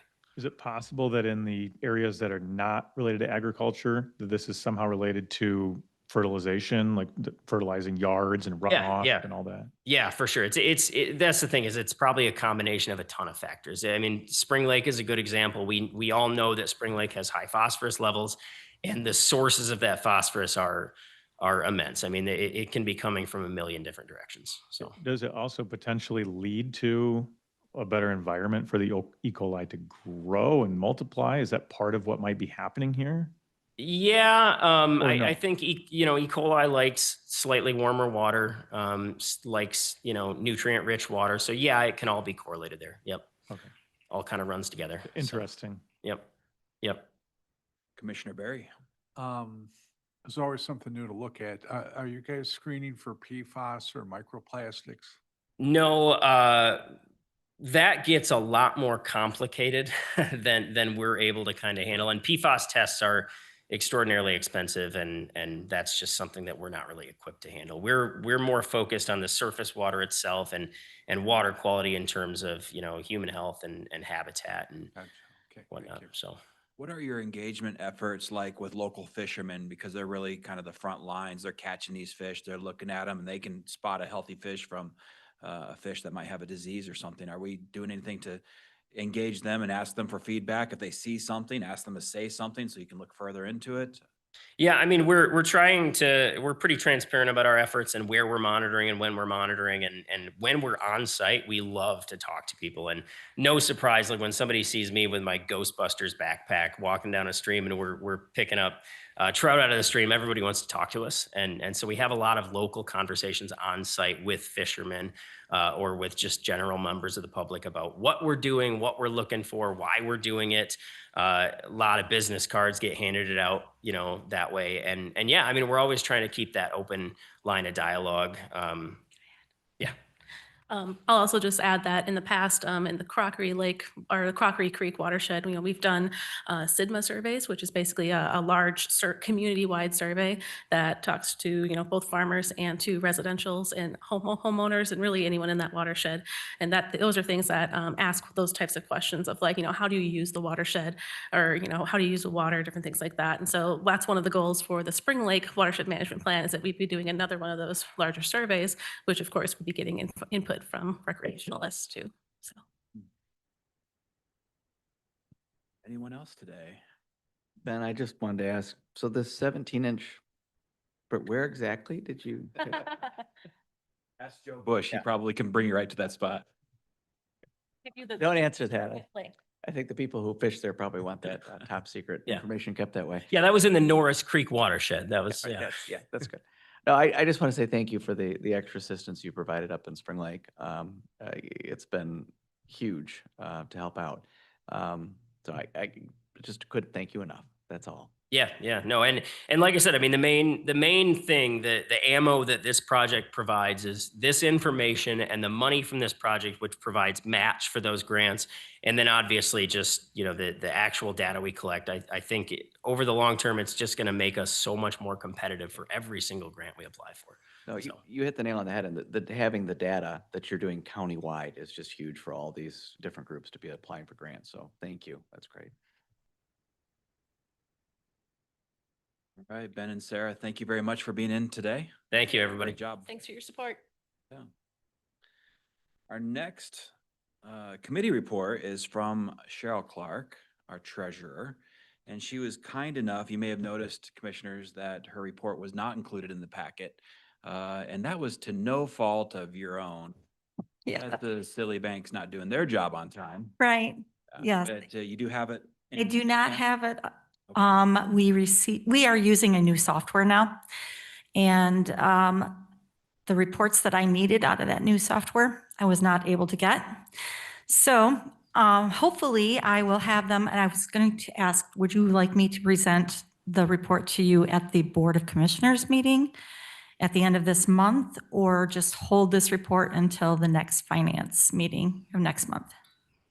I would think that we can hold it, but I'd look to everybody else. Okay, let's just include it in the next finance Okay, meeting. I did want to mention a few things on the market. There was some job cuts, layoffs in October, attributed largely to the AI programs replacing certain roles within companies. So that was one thing in the job market program, or job market release. The yields fell this past month of October. And there is currently a 71 probability price for a 25 basis points rate cut on December 10, when the Fed meets again. Moving into 2026, they are looking at 2 more rate cuts, 50 basis points total for March and July. So basis point cuts are good for those who are looking for loans, bad for those of us who are trying to invest your money. So I just wanted to give you an update on that. Sorry that I do not have a report for you. Hopefully, I'm meeting with the company after 1 today. Hopefully, I will get these reports soon. Very good. All right. Thank you. You bet. So that brings us to a discussion item today. Commissioner Zalstra asked us to have some thoughtful conversation around this topic that has to do with the eviction prevention program. And I understand that Aaron is here to talk a little bit. I want to welcome you forward. And commissioners, if you notice at the back of your packet, there's about 11 pages of information to get you caught up if you haven't had a chance to look at that yet. I'll try to simplify. Good morning. Actually, good afternoon. I'm Erin Campice. I'm the interim director at Good Samaritan Ministries. As you know, in 2022, our eviction prevention program was brought to you as a county initiative. We were awarded $2 million in ARPA funding, and we administered this program for the past 3 years, during which time we have served 1,662 residents of Ottawa County, and they're in every zip code of this county. Recently, Department of Strategic Impact has done a review of our program, and so you'll see that included in your packet. And we're now requesting this partnership continue. We were asking for $100,000 for the next 3 years. That's only 15% of what you contributed with ARPA dollars previously. These funds would be matched with private dollars. They'll be sent directly to Ottawa County landlords, and they will stop an eviction process for both the landlord and the tenant. None of the dollars that you would contribute would be retained by Good Samaritan. We serve households who are at 50% AMI or below. So in Ottawa County, that's about $50,000, or $24 if it's a single earner income. The housing needs assessment says that 50% of renters in Ottawa County meet these wage guidelines. And they're already facing a shortage of rental units available to them in that price point. So we believe prevention like this is key to preventing homelessness before it happens. Some of the reasons we believe this is because it decreases stress on both the families who are experiencing that eviction process and the system that's in place to help them once they fall into homelessness. It keeps people in an affordable rental unit. It avoids a court process. It keeps households working and their kids in school. It's cost effective, only $1,400 per person. If you compare that to some of the costs that people face for emergency shelter, rapid rehousing, it is much higher. And we have a 99% success rate. That's something we're really proud of, in keeping people stably housed. So I'm hoping that you will consider joining us for another 3 years in this process. Love to take your questions. Questions from the board. Commissioner Moss.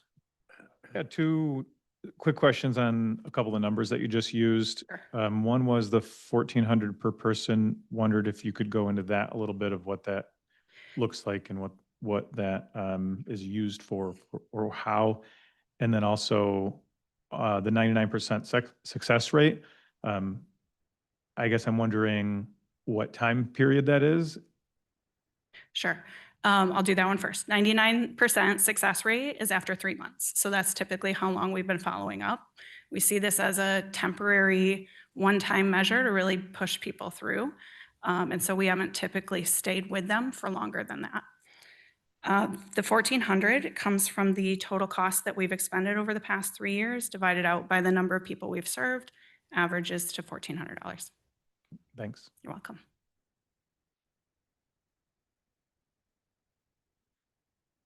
So I have some questions. Okay. I applaud the effort. I'm just not sure it's worth continuing. So I know that you're monitoring for 3 months. And I'm asking myself the question, okay, what happens after 3 months? Are these folks, and it looked like from what I could see, it was 554 people each year. Yes. All right. You're helping, but at the end of the day, is it really helping? Is it just delaying, postponing an issue that's going to happen no matter what for most of these folks? Do you have a read for that? So that's not what we believe. If I can give you a recent example, we've had a family who experienced a job loss, right? And in that interim, they got behind on their rent. They had a next job lined up, but they needed somebody to cover that gap.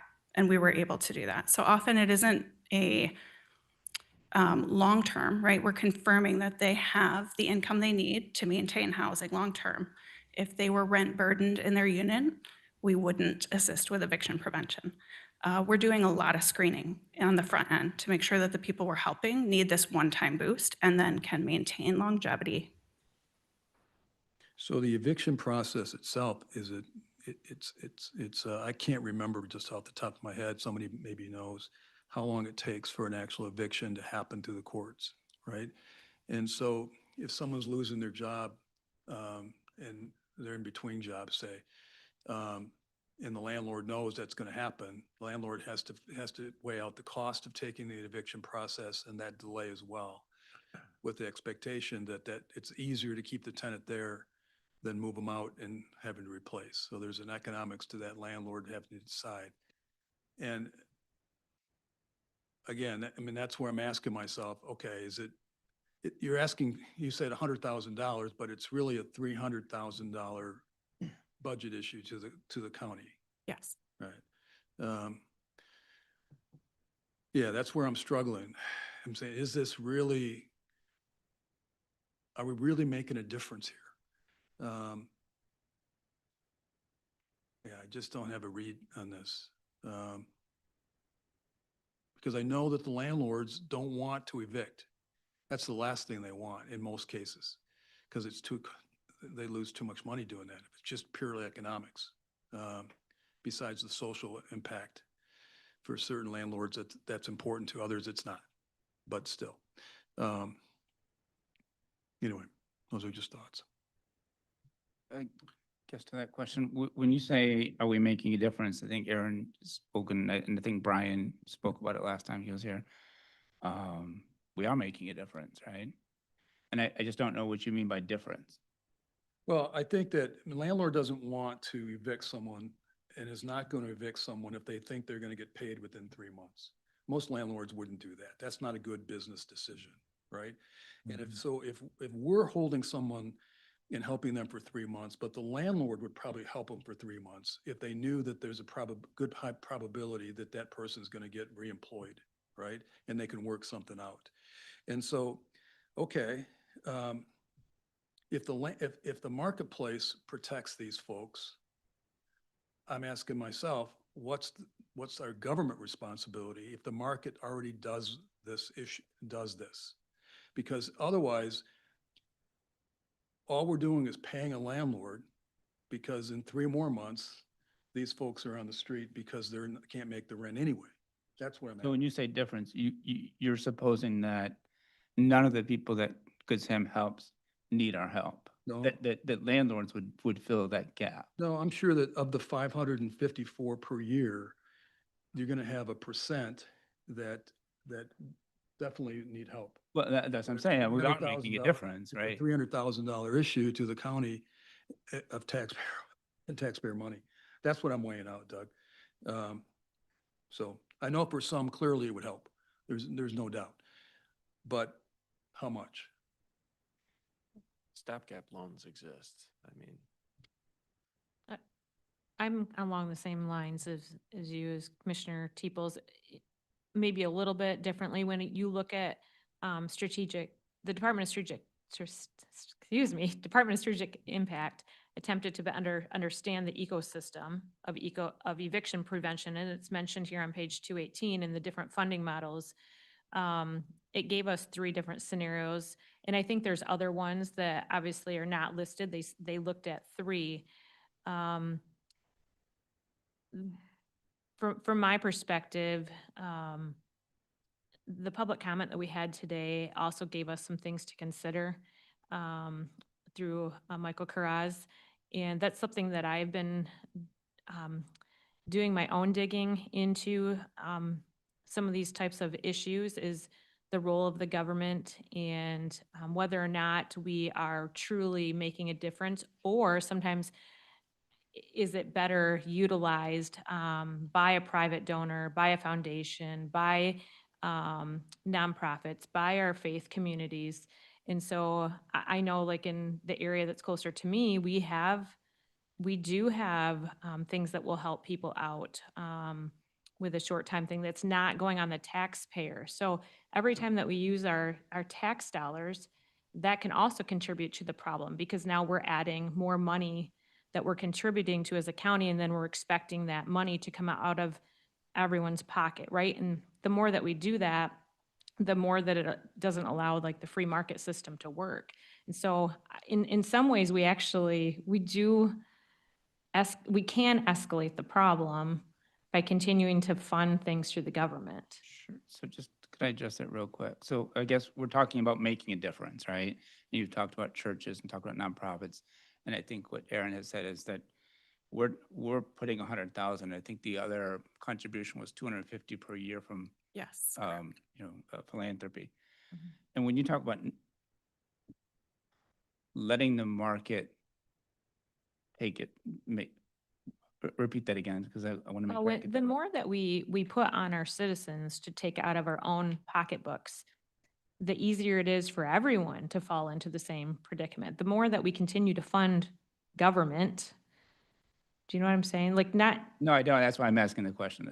The more burden we put on the taxpayer, right? yes, yeah, so the more burden that we somebody has to carry continue the to put burden, on right? all of us, is that burden then falls on all of us, right? So I see it as more of an opportunity to utilize it through donations, through people who are willing to give, instead of making a mandate on all of our families to say, we want X amount of money to continue to come out of your pocket to fund for somebody else's pocket.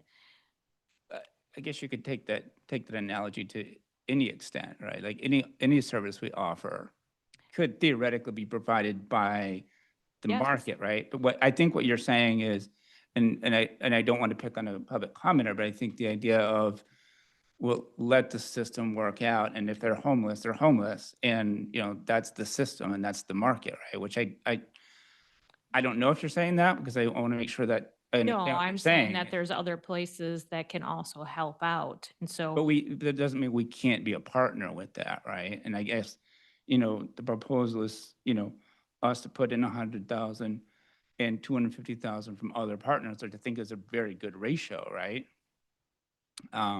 Which demonstrates our commitment to making sure Ottawa County residents aren't homeless. And what I'm hearing is keeping people from homelessness a real difference. And I think it is a real difference, right? And if it's not, then, I think we need to be clear about what we're saying, and that letting the market, do its work is saying, well, let people suffer from high rent, and if they have to be homeless, they have to be homeless, which I want to make sure I'm not mischaracterizing what you're think that saying. There's anyone on this board that wants people to be homeless. I think And that's there's why I think different, Commissioner I Bowles think is really there's important. different philosophies about how the best way to go about that. And if you looked at even this one model here that Kent County did, the Family Stability Program, it's supported entirely by private donors and foundations. It's not utilizing, from what I'm looking at, is through government structure. Right, and I understand there's different models. What Good Sam is saying is that here is a model for 3 years, and we're asking Ottawa County, or they're asking Ottawa County to be a part of that, right? Which I think is, And to be fair, it wasn't something that we even entertained doing, except that we had ARPA dollars and that the board in 2022 chose to give money that they had never chose to give before. Mhm. And so this is a new ask. It's not something that our county government has ever taken on with that type of commitment. well, just to be clear, this is ARPA dollars as well. 300,000 is still ARPA dollars. I'd like to give a couple more commissioners a Yeah, chance for to sure, no weigh in, if that's okay. And we'll go to Commissioner Barry and then Commissioner Rhodey. I think the housing market, not just in Ottawa County, but probably across the country is fairly broken. It hasn't, the market has not responded to housing needs that are in the marketplace. We've known, for anybody who's tracked data that comes from Housing Next, been aware of the critical need for affordable housing. It just doesn't exist. The United Way, Josh, that meeting we went to in Grand Haven, the United Way talked about households that fall under that ALICE category. To me, your program sounds like this is helping somebody out that could be a major auto repair bill would be enough to cause them to be evicted, because if they're on a super tight budget, just barely getting the rent covered, $1,500 automobile repair would be enough to create a possible eviction situation. I think you talked a little bit about, you screen these folks on the front end, that you're stepping in, trying to assist people that need that little bit of assist to get over, to get that new job, to get the repair done, to whatever it might take. If it's a total hopeless situation, then that goes in a different direction, I would imagine. Is that fair? That's fair. If they have no income, then we're not going to assist, right? There are some criteria that we try to make sure there is sustainability. Yep. So there's benefits to keeping people in the housing they've got that goes beyond just trying to avoid an eviction process. This is critical for childhood development, to have some sort of stability in the household, sense of place, their presence in a school, in a school district. There are community benefits that go beyond just how that one individual household group is impacted. This is a little different. It sounds like they've got significant support from some outside sources. This is just to get some support from the county. I think we're in unusual times with the housing market. I'd be prepared to support this. I'm going to throw it to Commissioner Rhodey next, but I'd love to hear some thoughts from you, as well as a little bit more about the screening process. Sure. And maybe what percentage of people that have come to you that you've turned down. Sure. But let me go to Commissioner Rhodey first. Thank you. I just have a couple questions. So I'm kind of curious about, this first trial that we did over the last couple of years. Do you, and maybe I missed it, but do you have information? I know the original intent was that 80% of people would pay back the loan. Do you have information or data on the barriers to pay back? Like why didn't that happen, or happen at a higher rate? Yeah, so the original intention was that 80% of people would pay back a portion of what was assisted to them. The barriers to that were really just, we are dealing with low-income families who are one bill away. They don't have extra dollars to continue paying back. And that has been the struggle.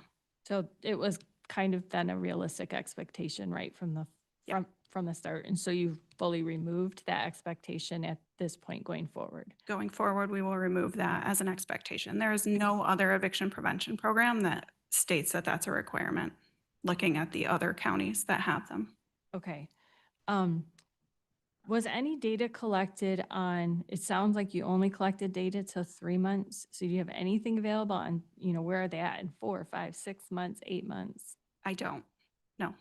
Okay, there's no way of obtaining that? Because that seems to be kind of important. We could, yep. I can look into if that's something that we can check into. Yeah, because I think it'd be helpful to know, so we made this large investment. It was really a very large investment. Mhm. So was it a Band-Aid? Or did this really, smooth things out to help these families, then be stable? Because I think it's something very different if we're pushing something back for 3 months. Or were these families able to stay there for a year? Were we good for a long period of time? I think that's really critical to know. Okay. And then also it looked like, there would be $3,000 given per, situation regardless of what the situation was. So it could be 3,000 going backwards or 3,000 split, 1,000 for now and 2,000 for the future. Is there any thought about doing that differently and just meeting the back need? Yep, up until this point, we've done rental arrears only.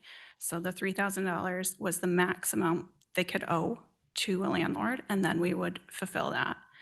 Going forward, we found that we can pay that, but if their rent is due in 2 weeks, are they prepared in 2 weeks to pay a full another month of rent? And so the idea was we'd like to be a little more flexible and trying if there's better stability in paying ahead, at least a portion. What do you do in that situation? In Let's say that you've looked at it and they don't have the money to cover it in 2 weeks. What would be your response? Right, so we have other partners, as you mentioned, there are other people that will also assist. And so we do have referral sources that we can talk to see if we can braid this funding with other sources. And ultimately, our goal is stability, right? Anything we can do to assist. I can't give you a specific example. I'm not in the program day to day. Would you pay the 3,000 even though you knew that in 2 weeks they wouldn't have it anyway? I don't believe so, but I don't know the program that specifically. That's what it says in the documents, that they would pay the 3,000. So one other question that I have is, when you're making, these decisions, I guess one thing that I personally would give great consideration to is, are we talking about children? Are children a part of the scenario? Because of working with families where housing, can tear them apart and make the whole family situation unstable. Do you do anything to prioritize those situations over other situations? Or not at this point? They're prioritized necessarily. We've been working on more of a first come, first serve. Do you meet this criteria? But I will say there have been a lot of families, right, that raises your AMI, the more people in the household, makes it easier to qualify.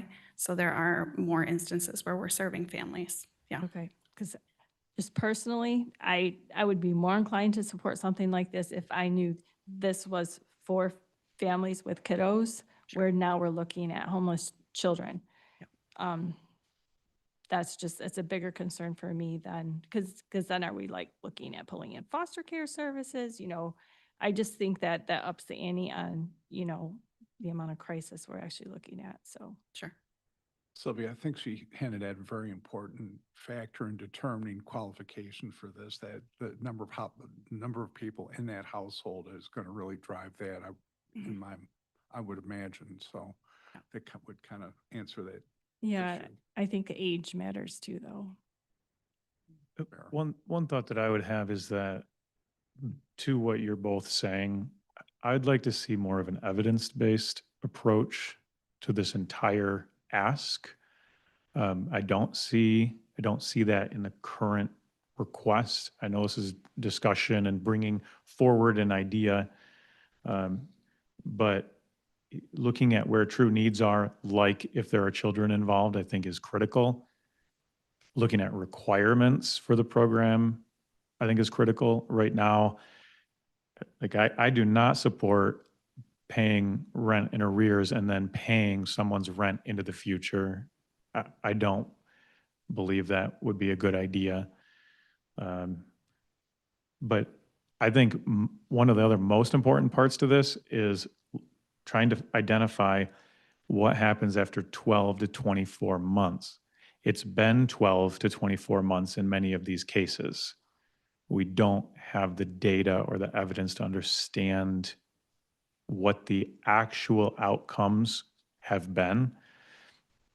I believe to make a proper assessment, even just to support or not this type of program, we need more evidence.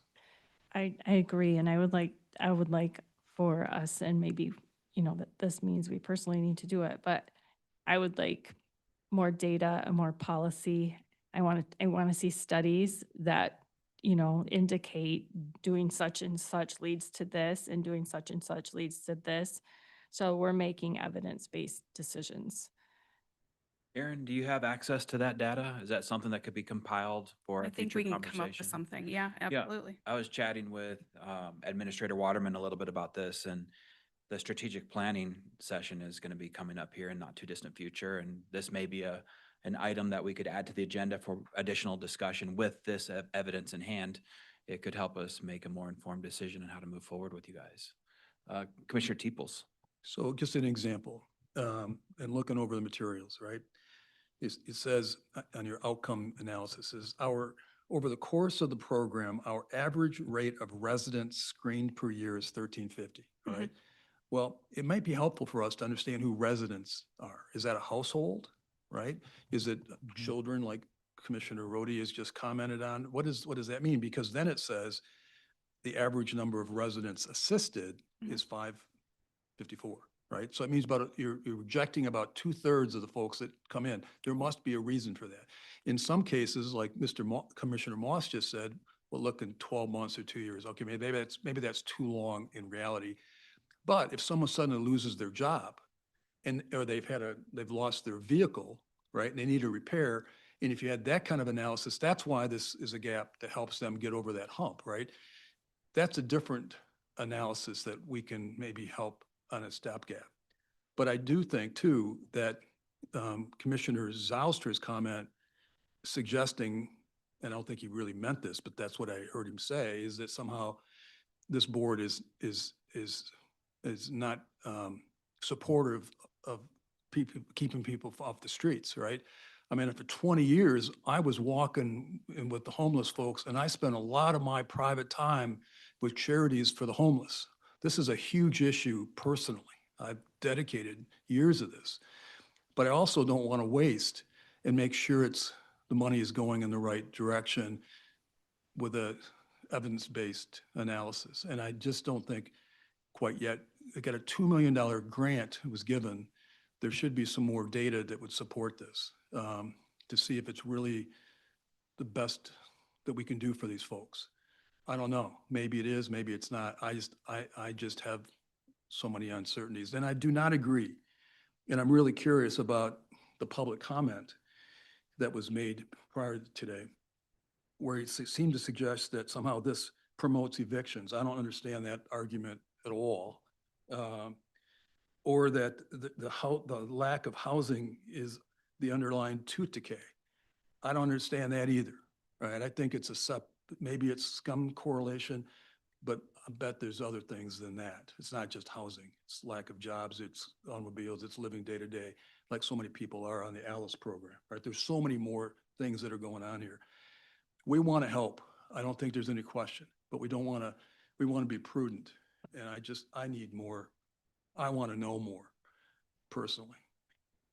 I guess from my perspective, it's trying to go upstream, is my take on some of it. And while we understand that there's housing issues, trying to go upstream, like where should we be spending our money to try to get ahead versus putting a Band-Aid on something? That's, I guess, where I was trying to come from earlier. So. And I think probably where public comment was coming from is that when you have a lack of housing, it drives up the price of everything. And so that makes rent, pricier. And so it's easier to fall into a situation, where you can't pay rent. So that does make sense, but it does raise a good question. Are we better off investing in increasing housing? Like what can we do to help increase the housing stock in the county to keep, the price of housing down? But that's a very expensive thing to do. So, I think this has been a real fruitful discussion. Do you have one more I comment? guess to address the housing, this board has invested $10 million, $1 million, $500,000, $250,000 in increasing housing supply over the last 3-4 years, right? And I think that that's, a big plus. yep. And I would love to see some feedback on what that has accomplished as well. Well, I Yeah. made the housing commission will have our numbers on at least the $10 million, housing loan fund, how many units that's generated, right? And I'm sure Habitat will be back soon and kind of tell how many units they've been able to generate with our dollars. So we haven't taken our eyes off generating more housing supply, right? But I think, and I don't know if Aaron will, necessarily see it the way I see it, but, Band-Aids are useful, right? If you have an emergency situation, it does help you cure, right? I mean, Well, I'm not, that's what I'm saying is emergency medication to get you to a place where you can organically heal. I'm not, That's not a bad thing. and I'm not saying that there's never a place for this. Like I was saying, I think especially when you're talking about families with children, I would be more inclined to, something specifically for those situations. But I also think that we don't have enough data to make good decisions here on this.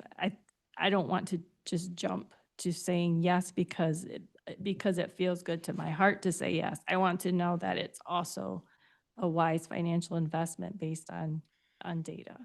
So I would like more information before we would vote on this, is what I'm saying. So what exactly, like, I know we have data on 3 months. Would you like?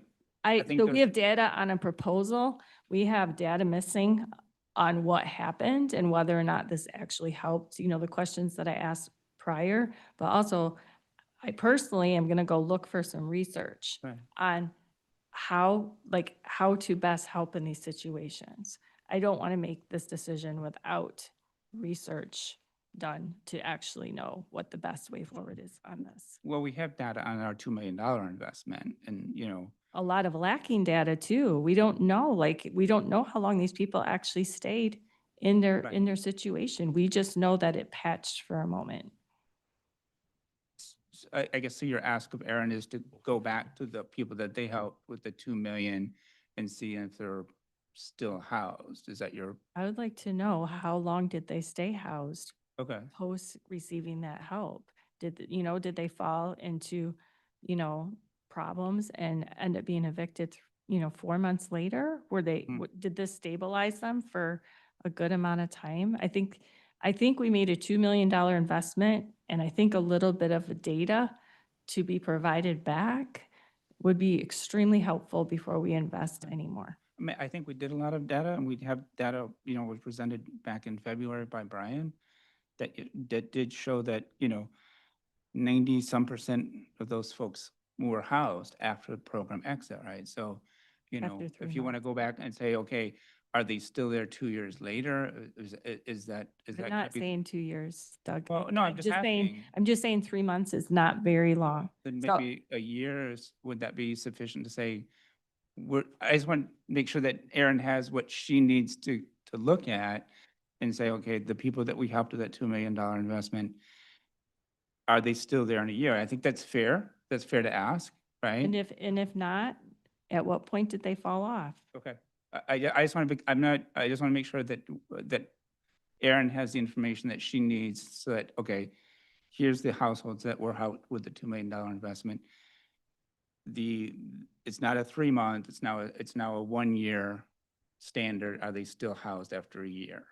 What, okay, so I'll That just was give not you, part I'll of the just original give you a proposal. couple data points that I personally would love to know. I would love to know what was the family makeup. in these situations? Were there children under the age of 18? Were there children under the age of 10? You know, what led to the situation? Was it a car breakdown? Was it a loss of a job? You know, it would be helpful to know like what was causing these situations to happen. That would be helpful to know. And then yes, how long did, you know, was this stabilized for? Honestly, like with a $2 million investment, it would be a great opportunity to gather some data that would help not only us, but other people know how effective this is. I think that's great. These meetings are recorded, so you can go back and check all the questions that are being presented here and get them directed over to our administrator's office so that they can be compiled for a later discussion with the strategic plan. And we do have 2 more commissioners that at least that have a question or a thought to share. I'll go to Commissioners Barry and then Bruger after that. I just want to share my agreement with, we need a fix upstream, a fix for the housing market. Again, I'm going to reference the Housing Next group. They have a lot of great recommendations that would help improve the housing market that don't cost anything. Zoning reform, simple stuff like allowing curb cuts a little closer together than what a lot of local zoning allows for at this point. Higher density in certain parts of the community, that size of a home that people could build to live in. And I'm not talking about making tiny homes, but I mean, just not everybody needs their first home to be 2,200 square feet. But those are things that are going to take a while to work through the system. Somebody today is going to find out that their kid needs a tonsillectomy or the transmission needs to be replaced. And so this sounds like it's trying to be the solution to get through that, but we still need to work towards fixing the housing market as much as we can. It's going to be 100 little things that are going to make a difference on the housing market, and we just have a tiny part of it. But so we all have a lot of work to do here. But yeah, I saw you taking notes. I think any of that feedback on the data point would be great for everybody here to hear, and see how that would fit in with a bigger picture of trying to address emergency housing. Thank you, Jim. Commissioner Bruger. Yeah, and thank you, Jim, for bringing that up. And to piggyback on the housing component of it, which has been commented on, I know that Doug Zylstra and I have been talking about our housing commission at Ottawa County, and are there some potential changes that we can make? We shared that with you guys previously. I think we'll be reporting back in the next month or two. For me, I think philosophically speaking, go back to my days at Habitat for Humanity, and one of their taglines at that time was, "We're providing a hand up, not a hand out." And with that time frame that you guys are reporting back on, a 90-day time frame, it leaves open the question, well, did we just give a handout, or did we actually give a hand up and we made a long-term difference in somebody's life, like building a house with Habitat for Humanity does? The bar with Habitat is really high. I understand that.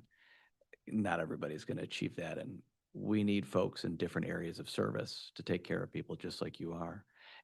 And maybe at the end of the day, it is a necessary, I don't want to call it a handout, but it necessarily leans more in that direction than a hand up. And that may be okay. We have to, as a board, decide, how much of that do we want in the mix versus how much of the long-term hand up do we want in the mix. So I don't know who mentioned it earlier, but strategic planning, I mean, that's going to be one of our discussions.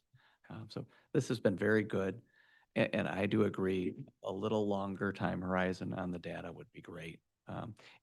That's a big ask for you guys. And I suppose, sorry to throw that weight on you, I think maybe when the $2 million was awarded, that would have been a great time to say, hey, by the way, we're going to be looking for not just 90 days, 180, so forth. So, but if we're going to go forward with anything else, we'd love an effort made to look back, and then a commitment to looking forward would definitely be what I'd be looking for. So, yeah. Got it. Thanks for the time to speak. Yeah, is this discussion helpful for you? You feel I like you think got a good so. grasp I on think- what the board is looking for? I understand what you need. We'll get some numbers together. We'll get back to you. Great, At outstanding. any point, if any of you want to reach out to me, happy to talk about what we're seeing on the ground. Okay? Wonderful. Thank you so much. All right. Hang on one second. Don't, well, Sir. I got a couple comments. So in your material, you have a category called our new targets, right? 85% will maintain or increase their income. 80% will remain housed for more after 30 days. At least 50% will attend financial planning.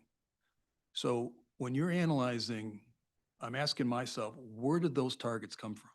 Did you have already pre-set goals? Was it 50%? Now you want 85%? You know, was it 25% attending financial planning? You know, why did you get to those goals? I'm just posing these questions. I'm not asking you to give me the answers, right? Okay. But the same thing as Commissioner Rhodey just said. And maybe the problem is when the 2 million was given, these questions weren't asked. But when you give someone the money, check the box. Was this because you lost a car? Is this because you just lost your house? I mean, your job? So we can analyze whether or not this is truly a hand up, not just a handout, because I'm asking myself the question in my notes here, have we wasted $3 million because the inevitable was going to happen anyway, right? They weren't going to be able to handle the rent in 6 months. So we just helped temporarily. If that's the case, fine, but we don't have the answer to that. But if the program is designed to truly help someone in an emergency situation, then we need to know, is it truly an emergency? And right now we don't. And it could be because when you started the program at 2 million, you didn't ask the right questions. It's hard to go back after that, right? I get it. And so, okay, fair enough, right? So we've learned. But we need to see that and ask ourselves, what did we learn? And I think if you look at your new targets, there's a reason you put those targets in. Either you didn't have the targets before, or they were different, and that's why so why you get to those new targets would be a helpful discussion for me. Okay, got it. Really good. Thank I you. think we desire to be a strategic partner, not the solution, but a strategic partner. So what does that look like? Yeah. Right? So thank you very much. you. Yeah. All right, well, next up is going to be public comment, and I just want to give the commissioners a heads up after we open the floor to public comment. Some commissioners have expressed a desire to acknowledge the fact that it's Gary Rosema's last meeting with us, Finance Administration, your last day. And so for any commissioners that would like to make a comment about that, I'm going to open the floor up after public comment to say a few words. So with that, I'll invite anybody up for public comment now. We've had a long meeting.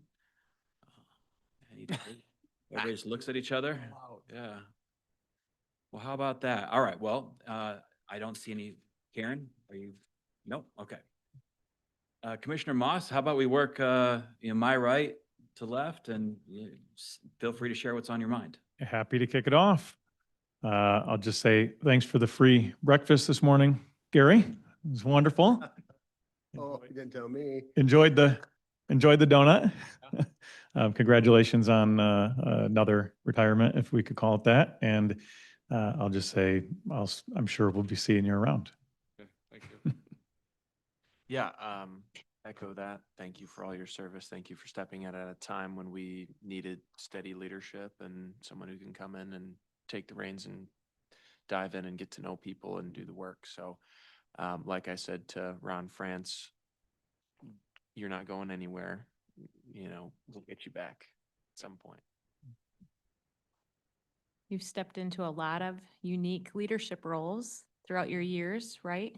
Throughout your work career, and have had a lot of different opportunities. And I thank you for staying around to help Patrick, adjust as he's coming here, helping him make that smooth transition. And thankful to have you in my district. So hopefully I'll get to see you a little more often. And I hope that you have a good next chapter of whatever retired life looks like. So, and enjoy those grandkids alongside of your wife. So. Oh, yeah, thanks for serving, and it's been real enjoyable. I mean, every administrator I've worked with, it seems like I always learn more, and it's only been 10 minutes, but I learned more from you, and I appreciate that. Your leadership over the years has been phenomenal, and then just having these few months with you. I appreciate it. Thank you for being here. Gary, I just want to say, I don't think we really knew each other before this, so I've really enjoyed the opportunity to get to know you. I'm so thankful for your service to the county. I think you were the right guy at the right time to help us get through things.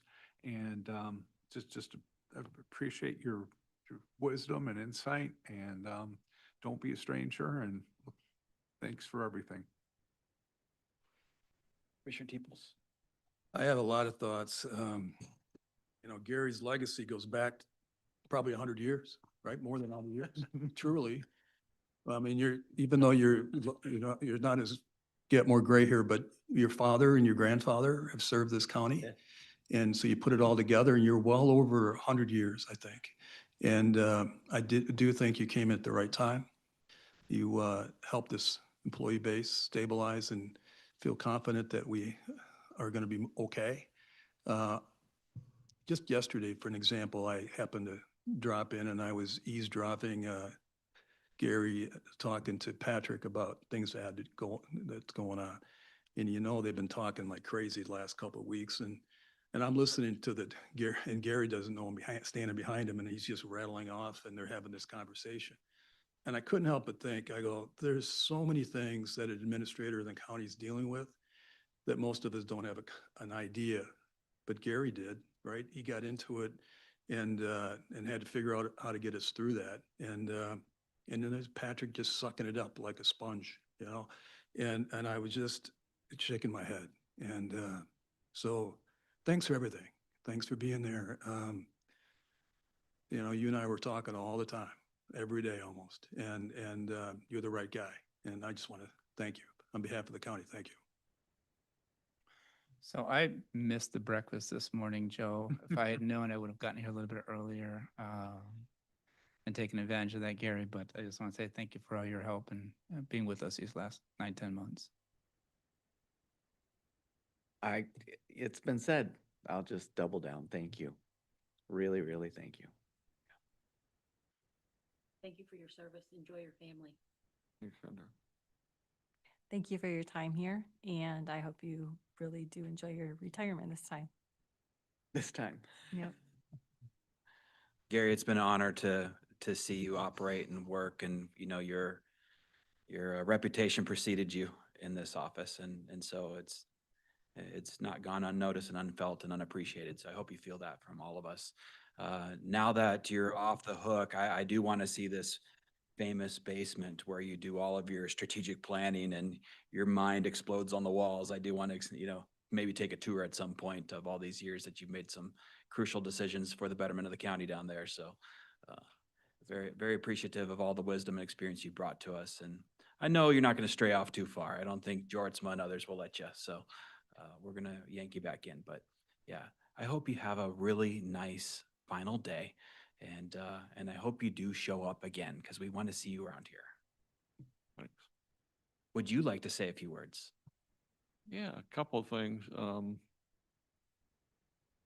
Yeah, Allison did get the only free breakfast that I bought any of the board members. And I know she doesn't really want me to talk about it, but then she got a free donut today. So Doug, maybe she'll I didn't eat one.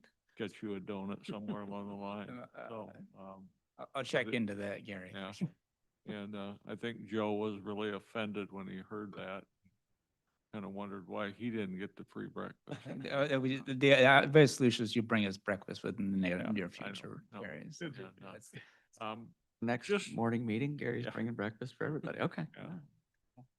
Just a couple things from me, because I have a tendency to ramble. But I would like to thank all the county staff, the department heads, the countywide electeds. They're the ones that's really been keeping this government going in the right directions for the last several months.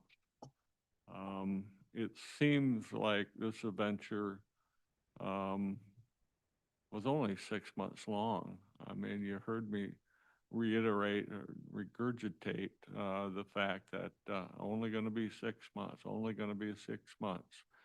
at 5 months, Ron was saying, you told me it was only going to be 6 months. And I said, well, we surely can't quit now. I said, that'll look bad because we had had the ability to see staff that was having a difficult time when we walked in here, only because, not because they didn't know their jobs, but because they just didn't know what was next. So we felt committed there, and I've said over and over, it went from a element where coworkers weren't talking to each other. They were, yeah, they were just avoiding other than coming in and doing the work that was expected. Now, if you walk around the offices, they're back to joking around with each other. You're seeing them in the hallways, and they aren't taking off and, you know, heading, you know, down the hallways and hiding in their offices. So I really do believe that staff is the one that, you know, really should be complimented through this whole thing. When we were asked to stay on, and we had already produced, or the county had produced, 2 processes in a search for a county administrator that, you know, for whatever reason, you know, they just didn't prevail. You know, when Ron and Karen and myself kind of put that thing back together, and we started looking at and getting contacted by people, you know, our emphasis was, this is a great opportunity. This is a great place to be. And if you're interested, put in for it. So we had a lot of people that were putting in for it. We had a lot of people that were talking to us. And so, you know, as things started evolving, it was obvious that we were going to have a full slate for the board, and even extra. So that was a good feeling. You know, and I do have to say, people like Regina and Stephanie, Shannon, Scott, and Peyton, second to none. Yeah, they're here all the time. They're here for you guys. You know what it takes to put this agenda together and have it, you know, come out so you guys can do the business. And, you know, but, you know, there's other people too. I mean, you know, you've seen how it worked today. Becky shows up and there was an oops, and you know what? She's got enough credibility. And Cheryl gets up here and says, whoops, you know, but she's got enough credibility that, you know, that stands on its own for the board. And, you know, it's pretty interesting. And so I guess I'd be remiss, and, you know, and I wasn't going to say anything, but I really do think I have to. Karen and her staff. You know, this government doesn't move without them. It just doesn't. And, you know, that's pretty important to keep this thing moving in the right direction. 2 other people is Doug Vanesson and Ron Bolsche. You know, and, you know, it's important because we have such a history. And, you know, that's critical. And I think, you know, as Patrick moves forward, he's got to make some decisions, you know, what you all look like at, or for a corporate counsel or an organization to be corporate counsel. And I'm sure he'll end up bringing those ideas back to this board. And so I think I think you're going to be all right at the end of the day. I was kind of, you're talking about 100 years. It's a little over 100 years, but what's 10 years at 100? With the 42 years in the sheriff's department, the 9 years at in the building authority, and my time here, I kind of beat my grandfather and father out because I got a little over 50 years, and so it's great, and Patrick's going to do an excellent job. And I think because everybody has told him that he'll do an excellent job, but he can't do that job without the Board of Commissioners. So wish you all the best, and yeah, it's all good. They say the sign of a great leader is one that can work themselves out of a job by preparing others to replace them. And I know that Patrick has expressed to us that he feels that you've done that for him, and you've now passed that leadership baton to him. So thank you for your service, Gary. I want you to have the last word. So with that, we are adjourned. Thanks.